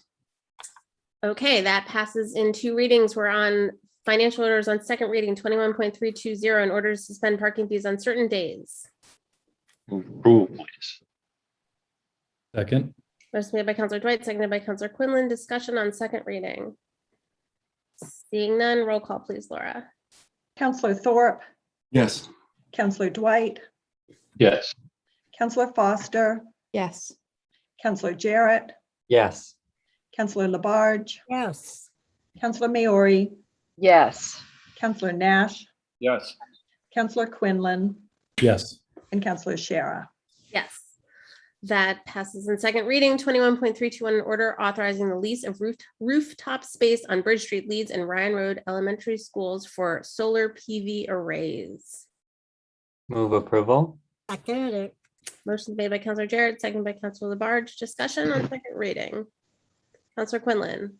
I just wanted to thank Counselor Dwight. He made the point about these solar arrays not causing us to cut trees down. And I actually had two different people that I spoke to in the last week or so mention that to me specifically because they just thought that was wonderful to point out. So I just wanted to tell you that I was grateful for that.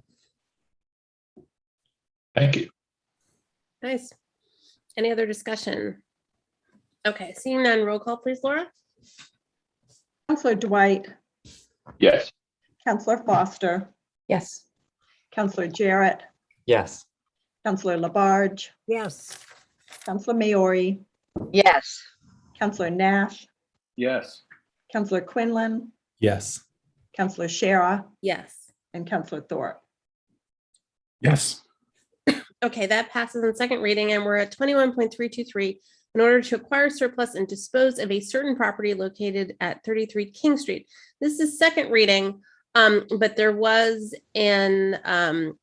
additional language that has been added. So I'm going to go ahead and just highlight or read that, which is this is the last whereas. The city will engage community members, community development stakeholders, and economic development stakeholders to help set priorities prior to issuing a request for proposal. And then additionally, under order that in the second paragraph, it's been added after obtaining city council approval of the request for proposals prior to its issuance. Move to accept the amendments, please. Second that. Motion made by Counselor Dwight, seconded by Counselor Labarge. Mayor Narcoitz, I saw you pop up. Sure, yeah, just wanting to say that these are amendments that we worked on since your last meeting, Director Fiden and myself, and they're in response to the concerns about making sure that the council had a role in this. So obviously we're acknowledging our plans to have a public process, and then before any RFP or request for proposals is issued, it would be brought to the council for its review and approval. Okay, thank you for making those additions. Okay, well, Counselor Foster. I'll be quick. I had sent Director Fiden an email to this and just wanted to say it publicly to you, Mayor, and to Director Fiden as well. I really appreciate your responsiveness and including this language in here, particularly naming the public process as well as council approval for any RFP. So thank you for that. Counselor Quinlan. I just wanted to understand exactly, what the engagement will be. I know that with the redesign of Main Street, there's a number of public meetings to explain it. This doesn't strike me as though it needs probably as many meetings as that, but I'm wondering if you could just kind of highlight what the engagement's going to be exactly. Certainly, this is something that we've had some brief discussions on. I think obviously we are right in the middle of the Main Street redesign. And we've got one more public meeting scheduled on the 19th, I believe, for the next phase of that. So I know we don't want to conflate it with that or just add another meeting. And then obviously there's that election thing happening on November 2nd, where there will be lots of other public meetings. So my sense would be that really post November 2nd, that we'd sit down and we'd be prepared to start rolling out probably some public meetings, some stakeholder outreach as well, to try to engage people to come to attend those meetings. I really would defer to Director Fiden to kind of create a roadmap for that, but that would be the process. And obviously any RFP that came to you would be something that, part of the discussion about it would be what kinds of public outreach went into creating it. But Director Fiden's I think he's logged on. So if you want to add to that, Wayne, please do. Yeah, I mean, I totally agree with the mayor. We wouldn't do it before the election. We'd like to be ready, though, as quickly after the election as possible. One of the unknowns for our time right now is we're currently doing our environmental site assessment, and the Commonwealth is currently going through their paperwork. And so we're not exactly sure of the timing of some things. I know council's been talking a lot about equity. One of the things we've been trying to do a better job of engaging people is both not have too many meetings, because that actually sort of rewards the people who can come, but think about who's not coming to the public forums and do a focus group. So the reason in that, whereas we specifically said, community members, that's the open part, and then both community development, economic development, those are groups we're sort of reach out to, at least if they're not represented. But beyond that, we don't have a specific schedule. Okay, thank you. Councillor Labarge, you had your hand up. Yes. Thank you. Wayne, I want to thank you very much. When I called you to talk to you about my concerns of having the transparency and the communication with the public. And I think that's so valuable, and the city councilors being highly involved in it. So thank you for the language. I feel like I saw another hand. Was there another hand? Councillor Jarrett. Yes, so I really appreciate the new version. I feel like it takes into account the concerns we expressed and feel very listened to in that. And thanks for meeting with me as well, Wayne. Any other discussion? Okay, seeing none, roll call please, Laura, on this amended language. Councillor Foster, Yes. Councillor Jarrett, Yes. Councillor Labarge, Yes. Councillor Maori, Yes. Councillor Nash, Yes. Councillor Quinlan, Yes. Councillor Shara, Yes. Councillor Thorpe, Councillor Thorpe. Oh, wait, hold on. He's recused. Oh, I'm so I'm sorry. so- Yes, he yeah, is. thank you, recused. I'm sorry. Okay, and Councillor Dwight. Yes. Okay, excellent. That passes as amended. And we are at 21.326, in order adding parcel on Mount Tom Road and Dyke Road to Connecticut River Greenway Historic Mill River. Move to approve, please. Second. Motion made by Councillor Dwight, seconded by Councillor Nash. Any discussion on second reading? Seeing none. Roll call, please, Laura. Councillor Jarrett, Yes. Councillor Labarge, Yes. Councillor Maori, Yes. Councillor Nash, Yes. Councillor Quinlan, Yes. Councillor Shara, Yes. Councillor Thorpe, Yes. Councillor Dwight, Yes. and Councillor Foster. Yes. Okay, that passes on second reading. We're at orders 21.331. This is warrant for the November 2nd, 2021 biennial municipal election. This is on first reading, and upon the recommendation of City Clerk Pamela L. Powers, ordered that a meeting of the inhabitants of the city of Northampton qualified to vote will be held on Tuesday, November 2nd, 2021 in the several polling places designated by the city council as follows. Ward 1, Precinct A and B in Jackson Street School Auditorium, Ward 2, Precinct A and B in the Smith Vocational Agricultural High School Building B, Ward 3, Precinct A and B in the Senior Center, 67 Conn Street in the Great Room, Ward 4, Precinct A in the Senior Center, 67 Cons in Patty's Front Room, Ward 4, Precinct B in the Senior Center in the Activity Room number 1, Ward 5, Precinct A in the Florence Civic and Business Building at 90 Park Street, Ward 5, Precinct B in Smith Vocational Agricultural High School Building B, Ward 6, Precinct A and B in the Robert K. Finn Ryan Road School Gymnasium, Ward 7, Precinct A in John F. Kennedy Middle School Community Room, and Ward 7, Precinct B in Leeds School Gymnasium Lower Level.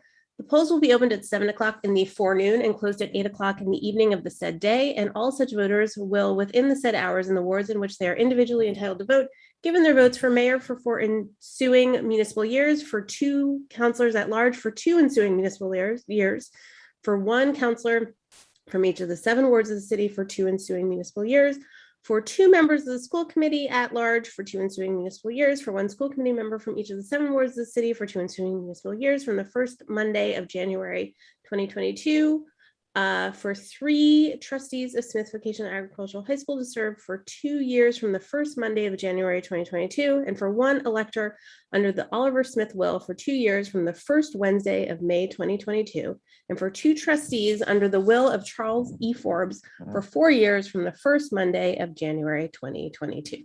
Move to approve. Second. Motion made by Councilor Labarge, seconded by Councilor Dwight. Any discussion? Seeing none, roll call, please, Laura. Councilor Labarge, Yes. Councilor Maori, Yes. Councilor Nash, Yes. Councilor Quinlan, Yes. Councilor Shara, Yes. Councilor Thorpe, Yes. Councilor Dwight, Yes. Councilor Foster, Yes. and Councilor Jarrett. Yes. Okay, that passes. Sorry, I have a question about that one, if it's not too late.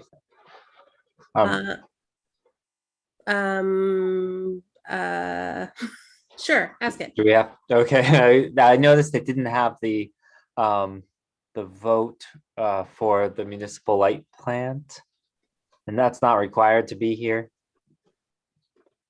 Because we already approved it separately. Hold on. I'm not, Mayor Narcoitz, do you know the answer to that? Is these are just for elected positions, not, That would be a city clerk question. I hadn't caught that before. Yeah, that would be a city clerk question. I don't know if the separate order we already approved covers that. That would really be a question for the city clerk. Okay. Let's make sure to ask that between first and second reading. And thank you for raising that. Okay, we are at ordinances not yet referred. There is a group of ordinances that have come from transportation and parking. So it's 21.335, an ordinance relative to stop signs on Evergreen Road and Chestnut Avenue. I'm going to read them through and then we can consider whether we want to, how we like to move them. 21.336, an ordinance relative to off-street handicapped parking spaces. 21.337, an ordinance relative to parking on Main Street. Although I feel actually the process note for this one, I think is meant to be in the previous one. So there's a process note that Councilor Foster made the request to TPC to change the word handicapped, quote handicapped, to quote accessible in the heading of section 3. And the commission felt it didn't have the ability to alter language because it would not be consistent with the wording elsewhere in the city. But they're in favor of the changes. The council would like to vote it. So that process note goes with the ordinance that was above, not the one on Main Street. 21.338, an ordinance relative to a stop sign on Cross Path Road. Is there a, yeah. Councilor Shara, it was actually with that ordinance because I'm pulling up 337 in section 3. Oh. There is a reference here to handicapped parking spaces. I think that's what she intends to change. So oh, because it's in the title of the one before. Right. I think it Councilor actually Foster, refers to go ahead. that. Yeah, I think it actually would apply to both. It's just, it's a sort of more overarching language change. And it's in both of those ordinances. Okay, excellent. Thank you for that clarification, Laura. I need a motion. Move to refer to legislative matters, please. Okay, are we referring them one at a time? Well, that's where I was confused. I would like to move them as a group. Yeah. If everyone's okay with that. Is there a second? Second. Okay. Motion's made by Councilor Dwight, seconded by Councilor Labarge to move these 1, 2, 3, 4 ordinances from Transportation and Parking Commission to legislative matters. Councilor Jarrett. Just a question, has the Disability Commission weighed in on 21336 and 21337 in any way, or would that be appropriate? Councilor Foster? So it's part of a larger discussion. The Disability Commission did weigh in back during the ordinance review. It was kind of tucked under housekeeping, the ordinance referring to parking in the city and referring it to accessible parking. When these two particular ordinances came up at transportation and parking, and I had made the request to Director Fiden to change the language to say accessible, we realized that actually it's a larger city code issue. And so Keith Benoit and Director Fiden have gone through the city codes to look at the instances of the word handicapped, and that's going to come up in planning regarding wheelchair ramps for buildings as well as parking throughout the city. And so Disability Commission weighed in on the initial smaller chunk of this, but they have not yet had an opportunity to weigh in on the larger piece of this puzzle. Councilor Labarge. Yes, I did talk with the ADA coordinator, Keith Benoit, on that the other day, and because I mentioned to him about these ordinances, and right now there is not a problem with what Karen Foster is requesting on that ordinance. But the big problem is doing the whole city, which there is a state law. So we're going to be talking about that. That is the biggie right there, because there is a state law. Okay. Councilor Nash. Yeah, I just wanted to add that, yeah, the TPC weighed in on all 4 of these. There was Councilor Maori did some great outreach around the Evergreen road intersection, and so there was plenty of input there. The next 2 around the parking are pretty straightforward. The last one around Cross Path Road, that's down in Ward 3, and there hasn't been any outreach yet around this. And I'll do that and make sure folks are aware that this will be at legislative matters. Okay. Great. Thank you. Any further discussion on this group? Seeing none, roll call please, Laura, on referral to legislative matters. Councilor Maori.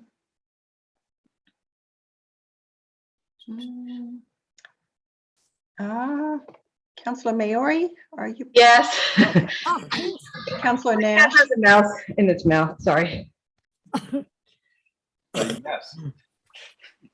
Councilor Quinlan. Yes. Councilor Shara. Yes. Councilor Thorpe. Yes. Councilor Dwight. Yes. Councilor Foster. Yes. Councilor Jarrett. Yes. And Councilor Labarge. Yes. Okay, those are referred to legislative matters. We are at zoning ordinances not yet referred. This is 21.339, an ordinance to allow beverage service and entertainment at farm stands under certain circumstances. Move to refer legislative matters. And this is a zoning ordinance, so it also needs to go to planning. Yeah, well, and I was wondering that, well, okay, we'll see what you do. It's not requiring hearing, however, but a joint meeting, planning and legislative matters might be in order. We'll see. Why is it not requiring a hearing? Yeah.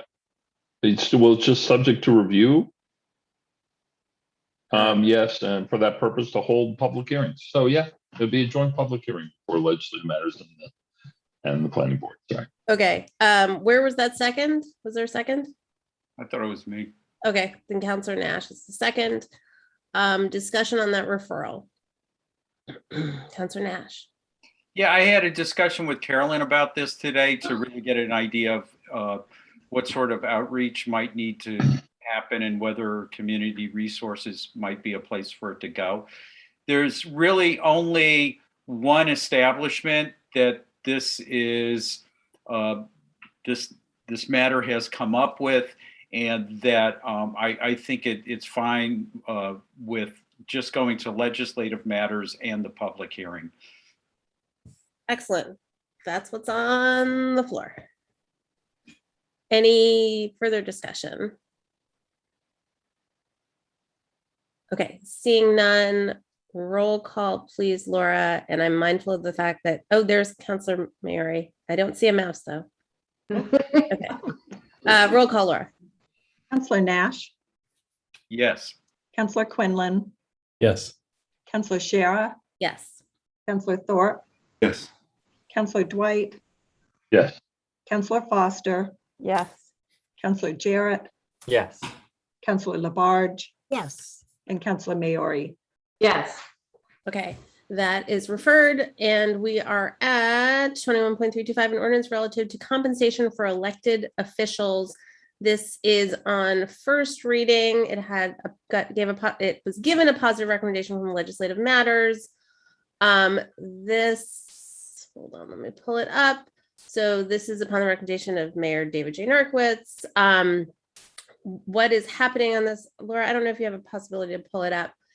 Is that what is we are striking the city clerk from elected officials' annual compensation, and also taking out the name that's no longer used for superintendents for the trustees of Smith Vocational Agricultural High School. So I could, can we see it? Yeah. Oh, okay. I don't know. I can't see it. I move to approve, by the way. Second. It's made by Counselor Dwight, seconded by Counselor Labarge. So that the cat's cracking me up. So that it's fairly self-explanatory, as we previously had happened in this meeting. The clerk is no longer an elected official. Any discussion? Seeing none. Roll call, please, Laura. Counselor Quinlan, Yes. Counselor Shara, Yes. Counselor Thorpe, Yes. Counselor Dwight, Yes. Counselor Foster, Yes. Counselor Jarrett, Yes. Counselor Labarge, Yes. Counselor Maori, Yes. and Counselor Nash. Yes. Okay, that passes in first reading. We are at zoning ordinances 21.313, an ordinance to amend the zoning map, section 350-3.4 at Chapel Street. This is on first reading. It was given a positive recommendation by Community Resources, and it was given a positive recommendation by both Planning Board and Legislative Matters, who held a joint public hearing on Monday. Move approval, please. Second. Motion's made by Counselor Dwight, seconded by Counselor Thorpe. And discussion, Mayor Narkowitz is here. I don't know if Wayne is still here, but no. Okay. He does require sleep. I have to, not much, but he does require, so I send him home for the evening. Okay. So as I said, this was, does anyone want to speak from one of the other, Counselor Nash from Community Resources or Counselor Dwight from Legislative Matters on this, or Mayor Narkowitz?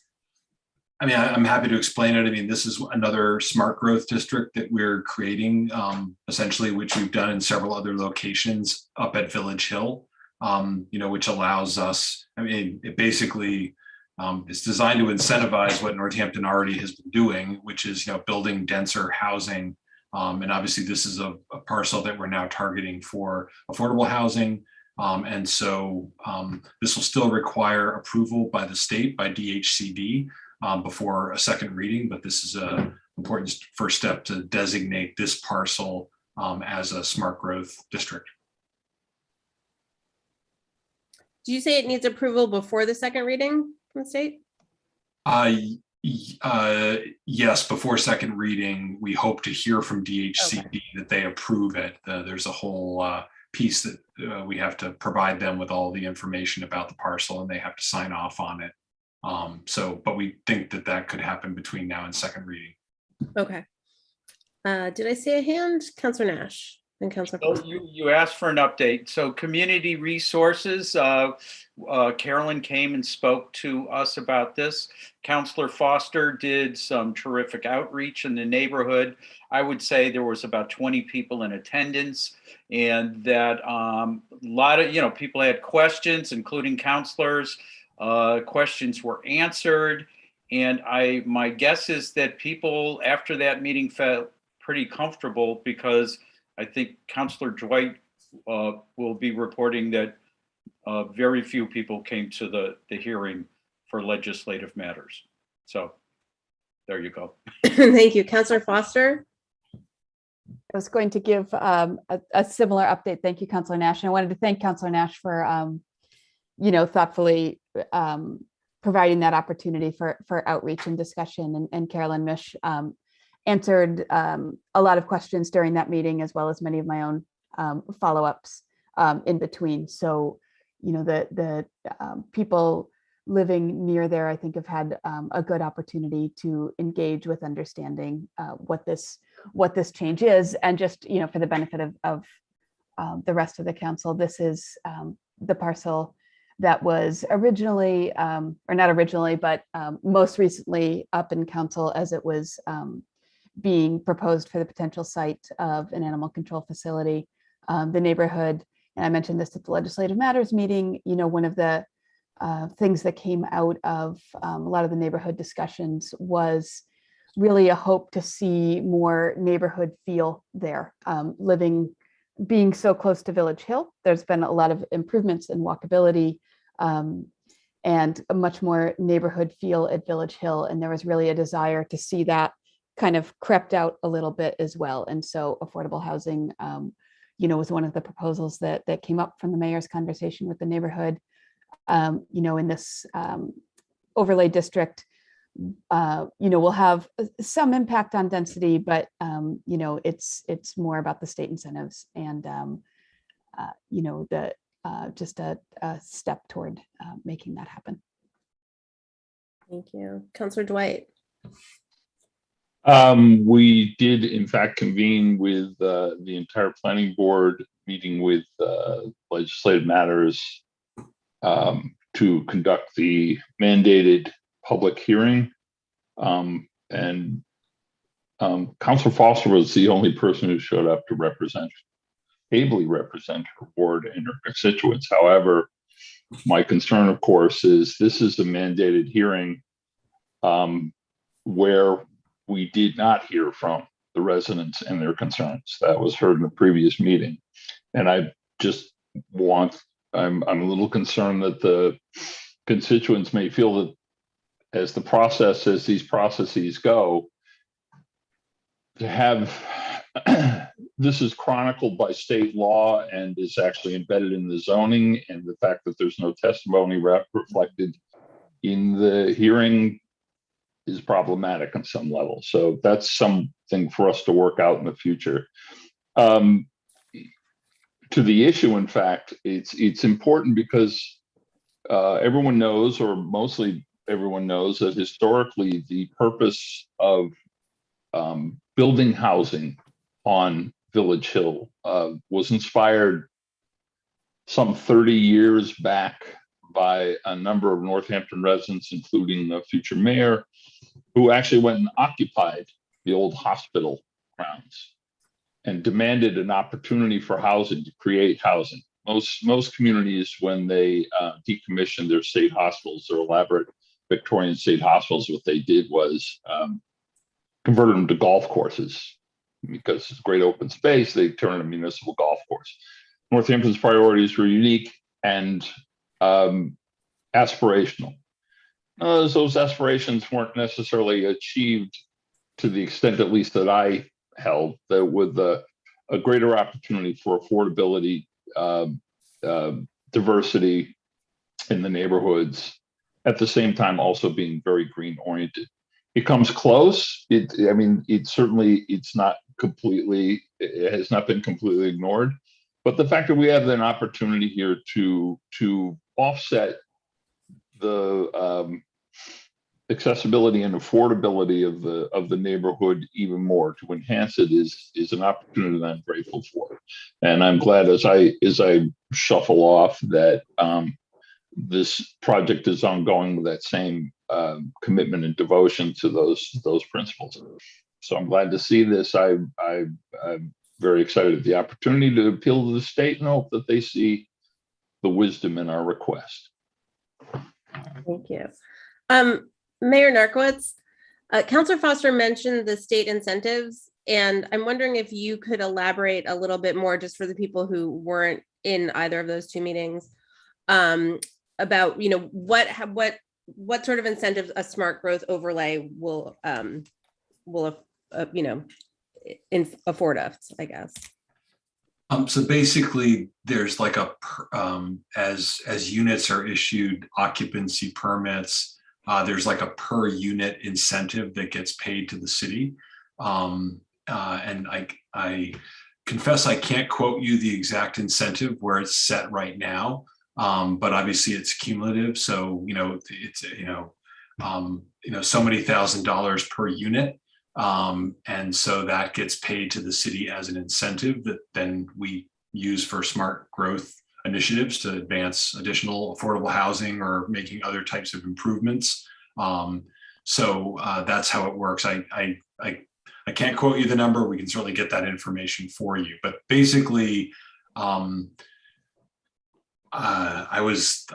this used to be Ward 4, and I was the Ward 4 counselor. And, when we created the very first one up at Village Hill, it was kind of a no-brainer because Northampton was already, the zoning for Hospital Hill was already at the density that the state was trying to incentivize. So it was kind of like, okay, well, free money, we'll do this because we're already going to build to that density. So some may remember that we did a small smart growth district in Ward 3 for Sargent House. But I can't tell you the exact per unit amount that DHCD is paying right now, but certainly I can get that to you before second reading. Okay, it was just more the concept that I wanted sort of explain. Totally, yes. Mm-hmm. Great, thank you. Any other discussion? Okay. Seeing none, roll call please, Laura, on a first reading. Councilor Shara. Yes. Councilor Thorpe. I saw a hand go up. Councilor Thorpe, that's an aye. Oh, you know what? He might have gotten Yes. booted. Councilor Dwight. Yes. Councilor Foster. Yes. Councilor Jarrett. Yes. Councilor Labarge. Yes. Councilor Maori. Yes. Councilor Nash. Yes. And Councilor Quinlan. Yes. Okay, that passes unanimously on first reading, and that brings us to the end of our agenda, folks. So I move to adjourn. Second. Motion's made by Councilor Dwight, seconded by Councilor Labarge to adjourn. Roll call please, Laura, on adjourning. Councilor Thorpe. Yes. Councilor Dwight. Yes. Councilor Foster. Yes. Councilor Jarrett. Yes. Councilor Labarge. Yes. Councilor Maori. Yes. Councilor Nash. Yes. Councilor Quinlan. Yes. And Councilor Shara. Yes. We are adjourned. Thank you, everyone. Councilor Maori, did the mouse escape? Mouse is saved. I can't believe how loud they can scream. Yeah. It just really